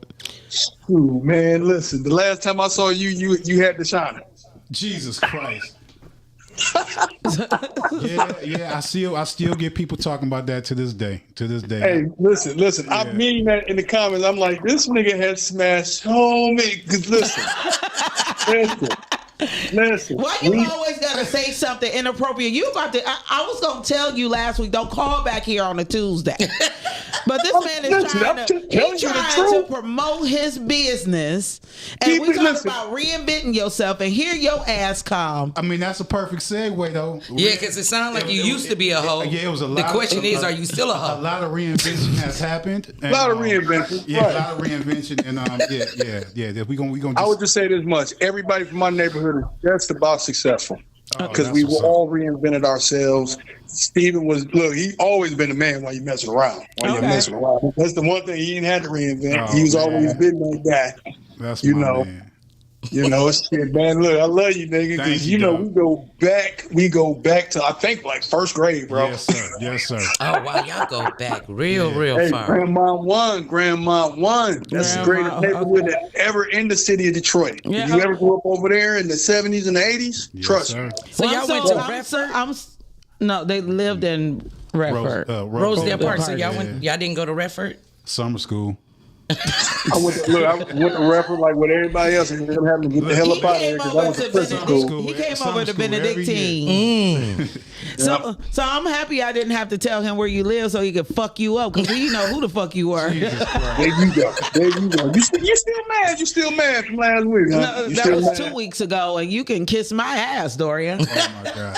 Happy birthday! I just might. You might see you to Dallas. Hey, I got a engineer with a sticky finger. He hangs up on people now. But thank you, big bro. Thank you for calling. Thank you for giving this man his flowers. Shoot, absolutely. Hey, Dorian. Inbox me. Dorian, he said inbox him. Okay, got you. My guy. All right, be easy. Now you have a friend. Goodbye. So thank you again for coming, jumping back on there. Now it's me and you, sis. I know. What's up? What's going on? Shit, man. Just got in from PT, and she tried to kill me a little bit, but my back feels a little bit better. Okay. We was just talking about that. Steve is a trainer, so we was talking about people pushing back, from doing that. But you got to understand that what's being done is for your benefit, right? Yeah, but okay. What are half-ass hugs? We want real hugs. I don't give a damn. I'm single. Come on out. I'm not. I was okay with the pack. I was okay with the pack. I'm just talking shit. I'm trying to stay alive, okay? I only played single on TV. But anywho, so today is we're talking about you're allowed to reinvent yourself. And so that's what's up. How do you feel about that? How has it resonated in your own life? I've had to reinvent myself quite a few times, but the latest one was after my second marriage ended. Okay. I was in my second marriage for the wrong reasons, just like I was in my first. Mm-hmm. My second one was all about my kids. I had a failed engagement after I left my first husband, which was their father. Mm-hmm. I had a failed engagement after that, and my youngest was heartbroken because of it. And I just swore to them no other man was going to enter their life, right, unless I was marrying them. Right. So they met no one. No one could even come to my home. And then the person that they did meet, I figured out he was the devil, mm-hmm. but because I made the promise that I made, you stuck it out. I stuck it out, right? And it was hell. But and then you realize and you learn, Yeah, I once they both went off to college, great part is I had my kids back to back. They're not even a year apart. So when one left, the other one left the following year, and when she left, I was like, all right. Now I can reinvent me back. I ain't got to do this no more. Devil, I'm ready to leave. Oh my gosh. It's crazy because, excuse me, audience, motherhood or parenting for a lot of people is definitely one of those steps to reinvention. Oh, absolutely. I realized, for one, I couldn't be the same me. Like, I was a Rough Rider for many years. Mm-hmm. And I remember being 6 months pregnant in the motorcycle club. You know what I'm saying? Like, we were still coming out. It was 6 o'clock in the morning. You were still riding? No, I wasn't riding. Okay. No, well, I was bartending and hanging out and just being in life. That night, someone set our motorcycle club on fire, and I was called back because I was a ranking officer. Okay. And we got to get chaotic on the floor. And that's another thing when we talk about name change. I was chaotic for... Literally, that was my bike name for years. And did you cause chaos too? They gave chaos was somebody else. but you are gifted your biker name. Okay. So it was who they seen me to be. Oh. And that's who Chaotic Keisha. Then we dropped the Keisha when I changed my name, and it was just like chaotic. But we had to come back, and I'm like, I'm not cut out for this life anymore. I'm about to be somebody's mom. Yeah. That still didn't resonate with me until probably about 9 months after having King. And I realized that this baby goes nowhere without me. Right. This is what life is going to be like forever. Like every decision I make, every place that I go, everything that I need to do, I got this kid, right? And right there with you. And I'm not knocking any dads or anything, but as a mom, the option to not have him wasn't even there, right? Until I started working, and it was like I remember my son's father. He's out of prison. I hope you tuning in because I told you I'm about to start giving you the business. But I remember. That's one thing I ain't changed. He know exactly who I am. But I remember he wouldn't even let me shit. Because he would be home with the baby all day and I'll be at work. And you know how it's hard for the person with the kid. Right. But then I'll come home and he'd be like, here's your baby. And I'll be on the toilet like, God, I mean, is this like, life? give me a minute. No, you don't get a minute. No. Or your car back. Nothing. No, I'm not playing that, Mark. So, you know his name? Yeah, I mean, we say names around here. King only got one dad.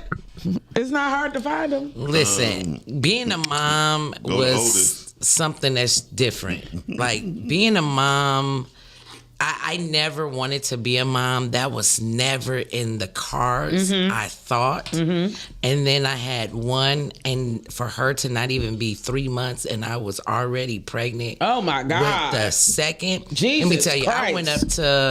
I went up to my husband's job. At least he was your husband. He worked for MetLife. Okay, I went up to his job, and the women opened the door. And when they opened the door and saw the look in my face, they was like, "What's wrong?" I said, "I'm pregnant." They straight pointed. He is back there. I said, "Okay." And I walked all the way to the back where he was, and I'm like, "We're pregnant." And he was like, "Well, that's what happens when you're married." I said, "Nigga, I just had a baby." And he was like, "Well, we're married, so we don't have options." And I said, "Well, where the fuck was that contract that I signed that said my options was gone?" When you said I do. Clearly. You know what? I often think about, have you guys reinvented yourself in your head? And I say that I always reinvent a version of myself that was married, who had the kids, who had the husband, who was raising the stair step. Okay. To try to figure out who that girl would have been. Okay. When she's in her 40s and what life would have looked like I've done if that I'm 47 and I have. Yeah, you do it in the opposite way. And I had a conversation with a friend, and he was saying how he met a woman who she reflected herself as she's a wife. Right. She carried herself as being a wife. Like anytime a man crossed her path, she would be the type of girl or type of woman that you would look like she deserved to be married. Like I shouldn't even mess with that chick. And I was thinking to myself, I'm like, nah, I ain't gonna reinvent myself to that bullshit. But but I'm like, honestly, what does that look like? But I was thinking about what characteristics, honestly, should a woman or a young girl have?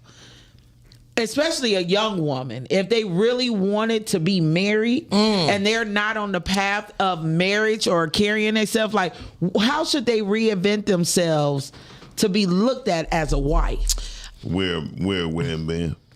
Ring. Wear a wedding band. for it to so you can have the feeling, so you can attract adulterers. No, so people can. I was confused. Sometimes you place yourself in situations to where you be asked questions, right? And then when you answer, when you start seeing how other viewpoints from other people, you be like, you know what? Maybe I don't want to get married. I see what you're saying. Or maybe I like the attention I get by people even asking, "Am I married?" I see that to a certain extent, and I wore the wedding band for a while. That's but your behavior has to encompass a wife. Absolutely, right? Like when people meet me, when men meet me, after maybe 10, 15 minutes, they normally say, "Are you ready? You ready to be wifed up? Right? You need to be a wife." And I'm like, well, I know. And I think it's just because of how I am with men. Okay. I am very catering to men. I do not talk down to a man. I do not call men out their names because they are men. Right. I respect them being men. And just everything else that I do that's wife-like, I carry myself like that. Now, when I get into a different mode, when a different person comes on, then, I'm a hoe. But, but now it's back and forth. It's crazy with the back and forth and to even hear your point of view and your point of view. Now, I've been told I make a great husband. And the reason why a guy told me that is because I've never been taken. No, shut up. Why would he say you were making? Because I've never been taken care of, and if you listen to my stories, I've always taken care of my household.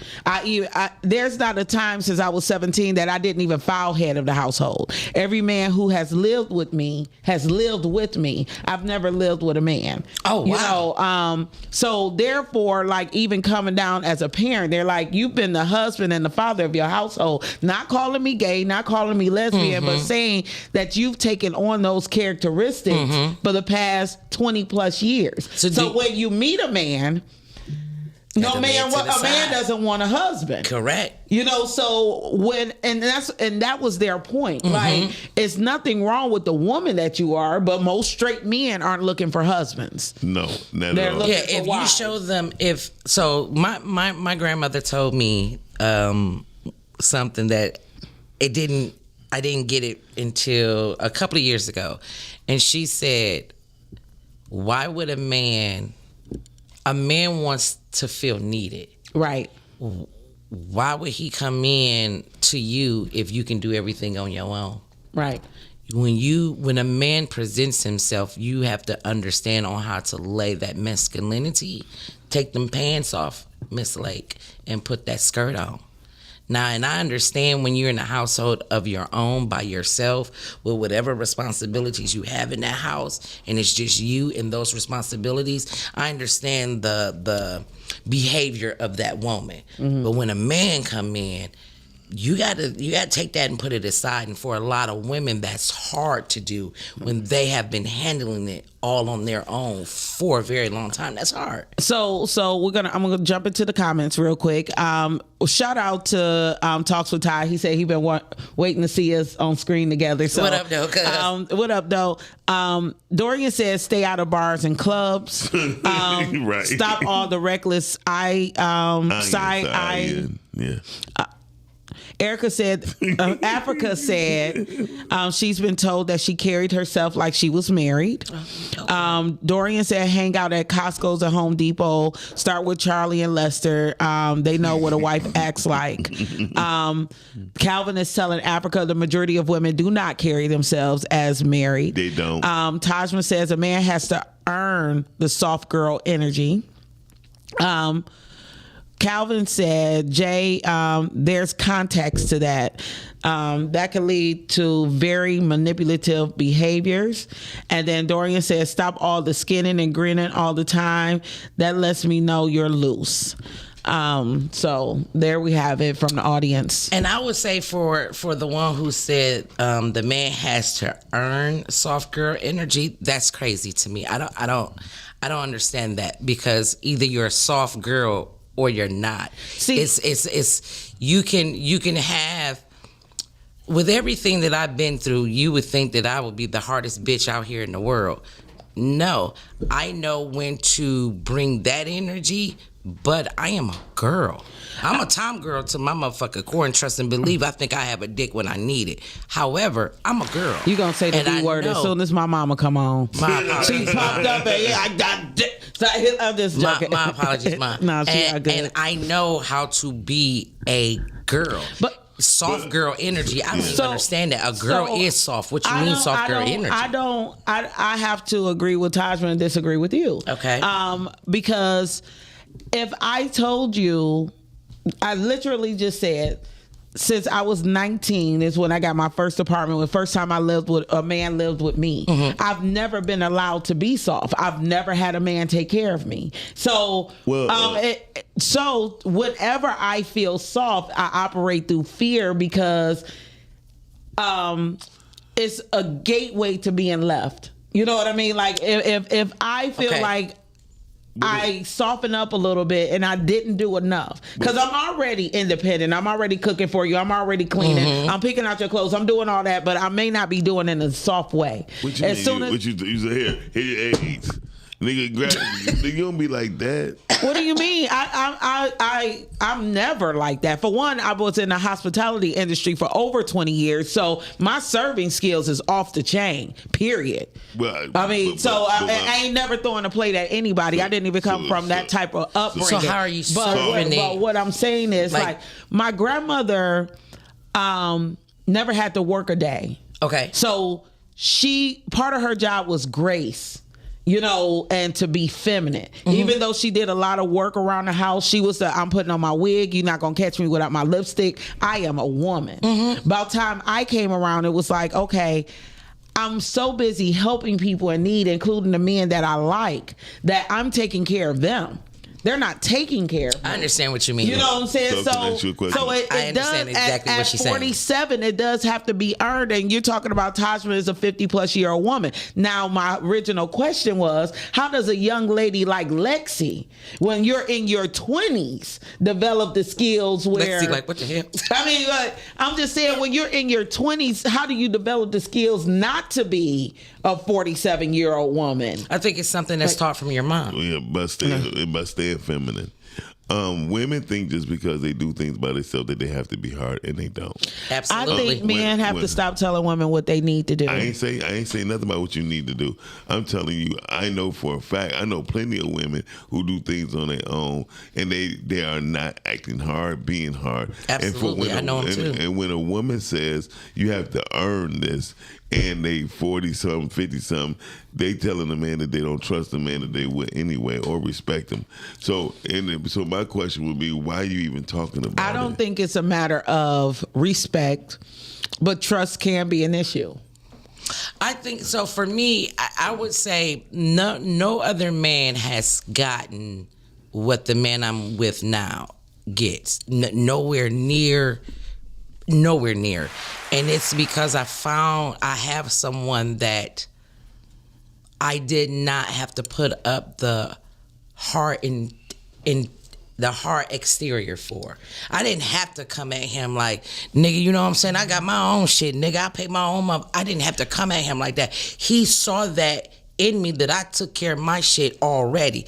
When he came along, it allowed me to not have to do none of that. Mm-hmm. I trust that he handles all of that. So and I'm not saying in return he gets this. No. So now I am able to lay those guards down that I had to have up with previous niggas that I was taking care of. So I get what you're saying. So Tajman said it has to be earned, but it wasn't earned. He came in directly being a man. He didn't have to earn it. I saw a man, so I was able to lay down my guard because I saw a man. He didn't have to earn from day one. But nobody else earned it.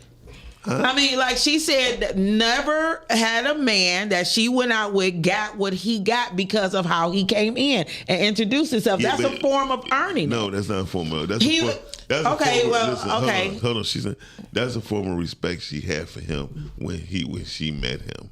Most women, I'm not going to lie, especially if a woman got their stuff together, a woman will act or have this hard exterior like, I don't need no nigga right now. Right. I'm straight right now. I got my own crib, my own. And they truly feel that way, and that's sad because as Dorian said, black men and women are always in a transactional relationship. I will tell you this.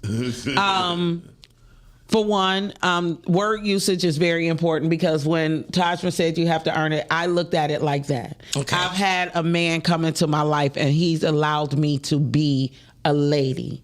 He didn't ask for anything from me. He wanted to give to me, make sure I was okay. And that allowed me to be softer. And you saw that from the beginning, I seen it from the beginning. From the jump you saw him. But I also know a lot of men need to be taken care of. And as a caregiver, because I like taking care of people. You know, like I get a high. I like to be needed. I didn't learn the difference when you're young. Like you can over care for somebody, like paying all the bills and allowing somebody to stay at your house. Okay. Having somebody who don't work or not trying to build with you. Well, but bring it back to a man wants to be taken care of. Bring it back to that. Okay, there's two ways to look at that. Okay. You have some men who are so fucking lazy that they're hobosexuals. They're not men. I mean, regardless, we can play the word game. We can call them males, but they're male species. Mm-hmm. We can say whatever the fuck we want to label it as, but you have those type of men. By the definition of what a man is somebody over 18 that carries a certain amount of testosterone and things. Let's leave it there. Okay. What are you shaking your head though? Because that ain't a man. You define a man. I'm gonna define a man. A man who go by the definition of we know what a man looks like. Y'all can keep playing that shit. I understand when people say that. That's not a man. Because that's the problem. Women don't know the difference. No, you look at it because he has a dick and because he's over 18, because he has whatever he has, that he's a man. No, the fuck. That does not make you a man. That makes you a male. Yeah. It is a big difference, and that's the problem. Yes. We're out here picking males. Because let me tell you, I don't know a man that wants a woman to take care of him what the fuck soever. At all. A man is defined as a adult male human being. So let's stop. Let's stop with the schematics of people trying to oversmart themselves when we use terms. It's not schematics. It's semantics. And let's go by the words. So define the word bitch. It's a female dog. So why women take offense when you call them one? I don't. Listen, I don't. The bottom line, but maybe I'm not a woman. Most women, by definition of what you think a woman is, you are. I mean, you really are. Caller, what's up? Hey, what up, though? Can y'all hear me? What up, though? We can hear you. What up, though, G? Hey, I had to call back because I 100% agree with Lake. Y'all be playing this semantics bullshit game, right? A man is exactly, if you look up the definition in the dictionary of a man, all of that, doing this and all of that, no, that shit ain't gonna be there. So we could play the semantics game, or you could just say, I choose fucked up men. Right. Or you could say, I choose fucked up males. Right. It's still the same shit. It's the same shit. You chose a motherfucker over 18 that was fucked up. Well, can I ask you one question, G? And you have to take accountability for that. Because let me tell you this, if you keep blaming the males, you're going to keep running into males. I mean, okay? but G, I'm asking you a question. And you're going to have to find out. If you see men, you're going to see men. We ain't talking about the Bible definition and all that. We talking about goddamn Webster. I mean, I wouldn't even go by Webster, but I would tell you this. I would ask you this one question. If a 22-year-old man, start cussing you out, is you going to beat his ass? If a 22-year-old man starts cussing me out, am I going to beat his ass? Yeah. Probably not, because I mean, I'm past the level where I fight over words. But back in my day when I was 22, yeah. But what I'm saying to you is the reason why you gonna do it, you will recognize that he's a young boy mentally.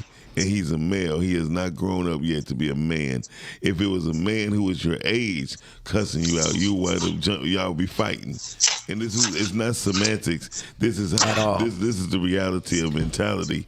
Mentality tells you what you're going to do and what you're not going to do, not words. Okay, so when I talk about reinventing myself, and Todd just reminded me, like, to stay on point and continue, because one of the issues that we have when we're trying to drive a point or converse, that we stop a person to talk about the word. Like, let's follow the dialogue. Let's just go with what the context is of what I can't, because if you're using something incorrectly to me, I'm gonna have to speak up. I can't. For me to understand what you're coming from, I have to understand the words that's coming from your mouth. And if I don't understand the context or content on how you're using it, I'm gonna have to stop you so I can get clarification. Yes. Can you look up the dictionary? I did. Definition for a man. I did. It says a male human being. Then Jay Sharif, you are not right. What she's saying is still right. That is your opinion. They like assholes. Everybody has them. No, it's not an opinion. If the definition is in Webster. But how's that an opinion? Okay. We can agree to disagree. Well, I would say this. If we keep looking at the dictionary, this is why we always confuse them when people talk to each other. The only thing that would determine a true fact is the terminology that we use. And if the terminology is off, what's wrong? Got a bird. At least I'm not cutting you off. Nobody's saying anything. Finish your thoughts. I'm talking to JR. So anyway, we have to understand that terminology would dictate the outcome of every situation. Absolutely. Okay, so just like Mika just said, everything doesn't need to be clarified. We don't have time for that. Hey, we gonna go. What I think? Oh, yes, sir. You know what I think, right quick. There are. I'm on the phone. Yeah, I agree with saying this. You are a man acting like a little boy. I've heard my dad tell my uncle that. He told me that. Mm-hmm. You're a man acting like a little boy right now. Okay? Right. So yeah, I don't all that, like you say, we always talk about, that's the semantics stuff. That's really the fucking semantics of it. Now, what we hold dear in our hearts and our values, we talk about something totally different. Right. But you can be a man that acts like a boy, okay?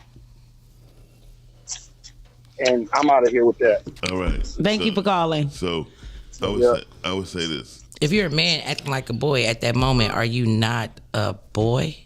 Never mind. Let's go. So one of the things when we talk about reinvent, and my whole question wasn't to get in the conversation on the woman I am now. Right. My question is, when I sit back and I reinvent myself in my head and I'm looking at a 25, 23-year-old me, what could I have done? Maybe it wasn't like letting that first man live with me. Like when my stepdad told my mom, if she want to live with a man, let that man take care of her, and they financially cut me off. Mm-hmm. You know, that should have been me knowing that he's not taking care of me. Now, it took me a minute to leave the situation, and I went back home, and my family always have open doors, but I couldn't come home with him. But it still created a habit where he was the first but not the last person who lived on my dime, and that's male and female. So you're just wondering, what could you have said to yourself then that perhaps would have changed the trajectory? Right. Hey, That's a good hey, caller, how you doing? I don't know the answer. Very interesting. Very interesting. We've turned this direction about what men are. Right. We're all for that. So where are we at? Where are we? We right wherever you want to. Go ahead. Yeah, talk about it. You got 2 minutes. I got 2 minutes. Now listen, communication means that no matter what, whether it's verbal or nonverbal, we got to be able to speak the same dialogue, right? Absolutely. And so with that being said, it's hard to have a conversation when all our dialogue is different. Correct. Right. She made what what orange may mean to you may be different to me in orange. I'm thinking of fruit, you may be thinking of color. Yep. Right? It's semantics. At the end of the day, we know that, and what Miles is basically trying to allocate is that most men do not want to be catered to. Now listen, what that means is that's nice that you'll do stuff, but in reality, we don't want all that attention. Right. Because more or less, if you're a nurturer, provider, listen, I'm actually be defending you in the comments because I'm telling people, I'm like, why she's thinking the way she's thinking. Because look, there's something that off the record, me and you, we're fish. How we move, we're nurturers by nature. We often attract negative energy because we're dreamers. We attract this kind of stuff that we're not really dreaming and sleep at the wheel. We are aware everything's going on, but we have such a positive energy. We attract everybody to us. And so Lake can feel other people. She can feel everybody's energy in that room right now. Right now. And she don't even if she doesn't really have to tap into it, it's there for her to know. And so being an empath, it makes it hard for your relationships to gain somebody. And that's why I was coming when I said what I said the other day, which is sometimes we'll start to, it's not a physical thing. It's like we think ugly. We think to try to run people away. I don't trust you because why is you doing this? And then if I go, because we'll type of people, we'll go the extra mile. We'll overlove you. Don't put us in a love situation. Don't put us in a love situation because I'm going to do everything for you except breathe for you. Well, and I'm happy you brought that up because you ended that with, which is why you're alone and I'm not. You know what I mean? And the thing is, I've learned over the years on how to cipher out that ugliness. You know, that's why I said at 47, I'm not thinking that way. And that's why the question is, how do you save somebody when they have all the potential in the world at 23? Because when you decide at 47 that I'm a wife, you know what I mean? It's a lot of competition out there.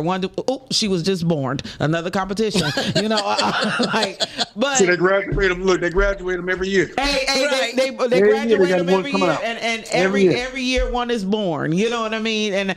And but at 27. Had I had the ingredients, like Mr. Bynum said, to be a wife, you know what I'm saying? What is that pathway? Because everybody's gonna get to that point. Most women, not all men, most women are gonna get to the point where they're like, wow, I could have been with somebody for the past 20 years. I could be with somebody for the next 20 years. But you can't go back, and sometimes the option isn't there to move forward. But when you're in your 20s, my daughters are 27. I mean 26 and 25. Wait a minute, hold on. Dorian, do you have any more gems you want to drop, or can we let you go? I was going to say, and I get what you're saying as far as for women in there to listen. When there was a point when I was younger, in my latest years, in my 30s, I didn't want to talk to nobody no older than 23. And by 25, I wanted to get away from her because I know what she wanted, relationship. Right? So, what you're basically saying is maturely, if you would have known, you don't know because think about it. You ain't never know you was going to get to 47. Here we are. Right. Here we are. Right. And so foresight is knowledge, power used to look at a bigger picture from a long distance. And most people caught up in this society, we just really don't get a chance to get to that point. Right. And you can make that vision because you've been distracted by everything. You live in life and everything's up and down and you're happy here, you're mad there. And so it's hard to say where you would have been if you would have did this, that, and the third. Right now we're living in the moment. And in the moment, you still are wife material. You still are available to be someone's wife. Who it may be, don't know. What I would tell anybody, stop looking. Right. Anything that ever came to you, it came to you. You wouldn't want to go look for it. It came to you. Your child. Your child came to you. You didn't go looking for it. You went looking for him? No.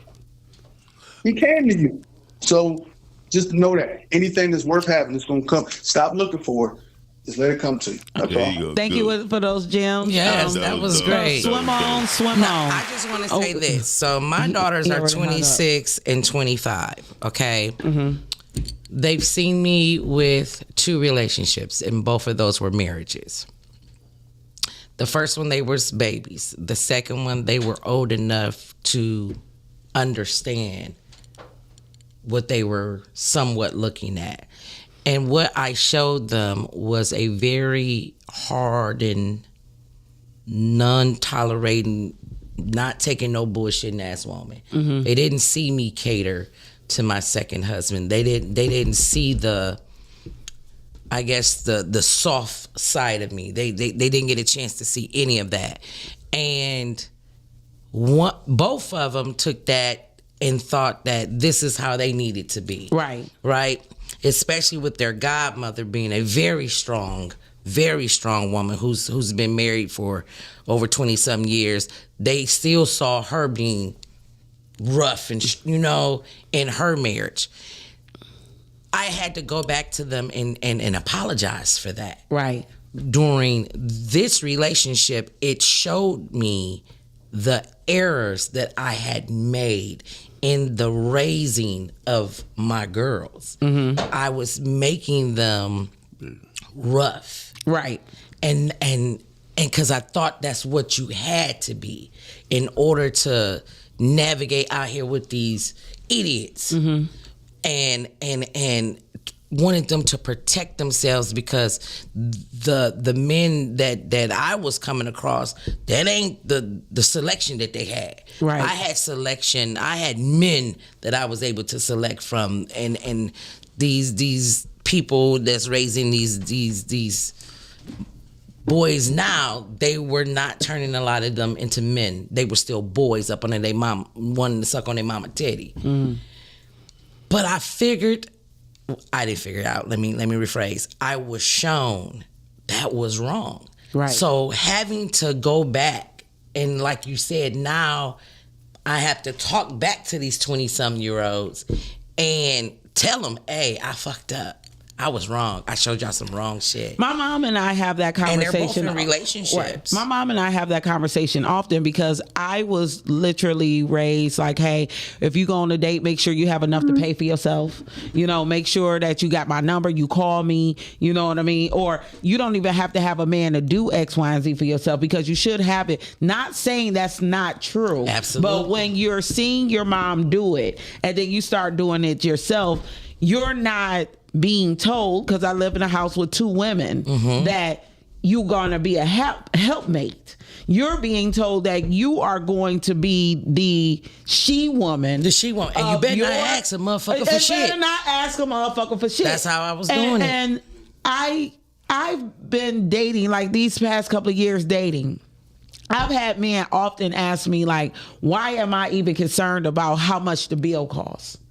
But it's like in me, because you're concerned about how much the bill is. I am. Because that's just how I was raised. You know what I mean? Because I have yet to be sitting there with anybody who made me feel like money was expendable. I ain't never dated a dope boy. You know what I'm saying? I think like females who date a dope boy and know what it is, that money's not an option. Yeah. I've never said that. You know what I'm saying? And I know my friends who have. Yeah. They are totally different broads. Yeah. You know what I'm saying? They I wish I would broads. reach for a damn bill. I didn't have guys buying me gifts or even buying me flowers, or like my homegirl when we was in college, her boyfriend couldn't even send her shit to the school without him at least sending us a t-shirt. So when I got my first guest, it came from Donnie. Donnie bought her clothes, and she like, yeah, and you better send my roommate something. Absolutely. You know what I mean? I didn't get my first pair of thong lace panties until he sent her bread to go shopping, and she like, hey, I'm gonna take you shopping with some of this bread. So when people sit up there and be like, where's that mentality come from? I don't know what it's like to sit at a table, especially when you're young. Like as you get older, you start to meet men who saved up for the meal. You know what I mean? But like just sitting there with somebody who got like $1,000. I ain't never had a boyfriend pull out a knot of money in his pocket. See, and I told my daughters, I wish you would reach for a bill. I wish you would reach for a bill, a door, garbage.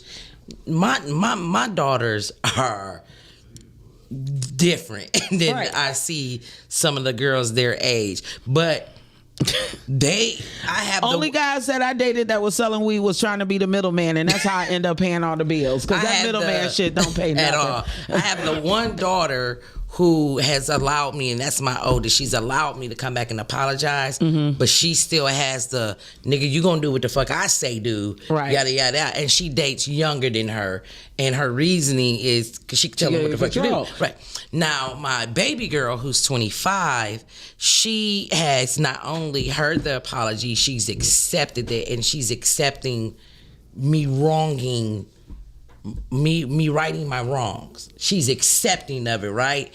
The 26-year-old like, man, I don't give a damn about that soft shit you talking about. I wish I would fold. So I ain't folding his damn clothes. Like, she is the old me, and my youngest is the new me. So trying to get that oldest to calm the fuck down, and you not a man, you ain't, you know, she don't get it. She like, this is all I've seen.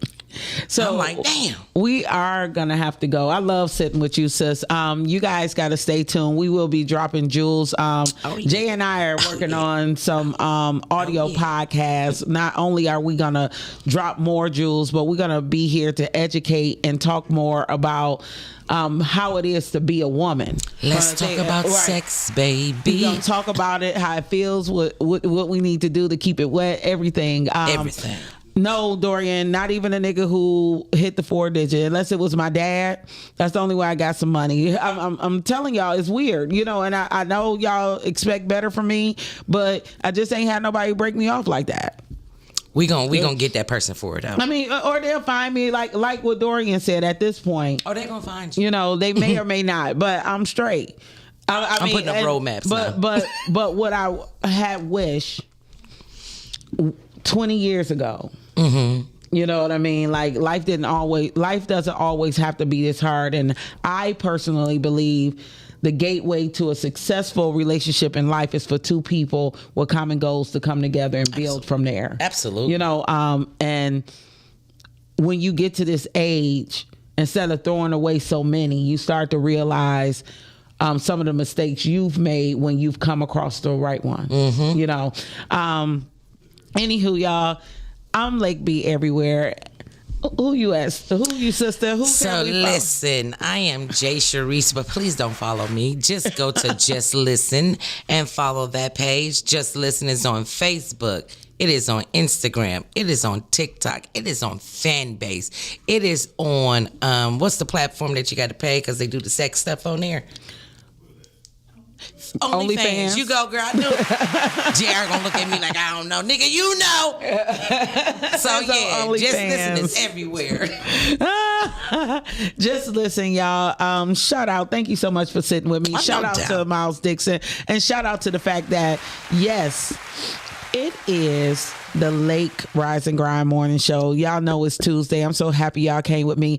Listen, next week, I'm trying to get nephew from Detroit up in here. Next week is also my birthday week. So he asked if I don't know if you're asking if I have any side chick skills.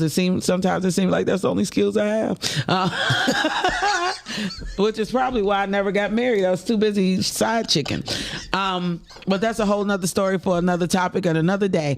Hey, y'all, it's your girl Lake B everywhere. Thank you for tuning in to the Rise and Grind Morning Show, and I will see y'all next week. Are you an indie podcast or content creator looking to reach a wider audience? Look no further. Introducing Podcastic, the ultimate podcast network designed exclusively for indie creators like you. At Podcastic, we believe in the power of unique voices and fresh perspectives. We're here to amplify your passion and creativity, connecting you with a growing community of engaged listeners who crave original content. Podcastic is more than just a platform. It's a support system built for indie podcasters, offering a range of resources to help you succeed. From tailored promotional campaigns to professional production assistance, we're here to help you shine. Our intuitive platform makes it easy for you to be seen and heard. We do all the heavy lifting for you. You just show up and create. Plus, with our advanced analytics, you'll gain valuable insights into your audience's preferences, allowing you to refine your content and grow your fan base. Ignite your passion, expand your reach, and thrive with Podcastic. Visit our website at www.podcasticlife.com to get started. Podcastic, the home for indie podcasts and content creators.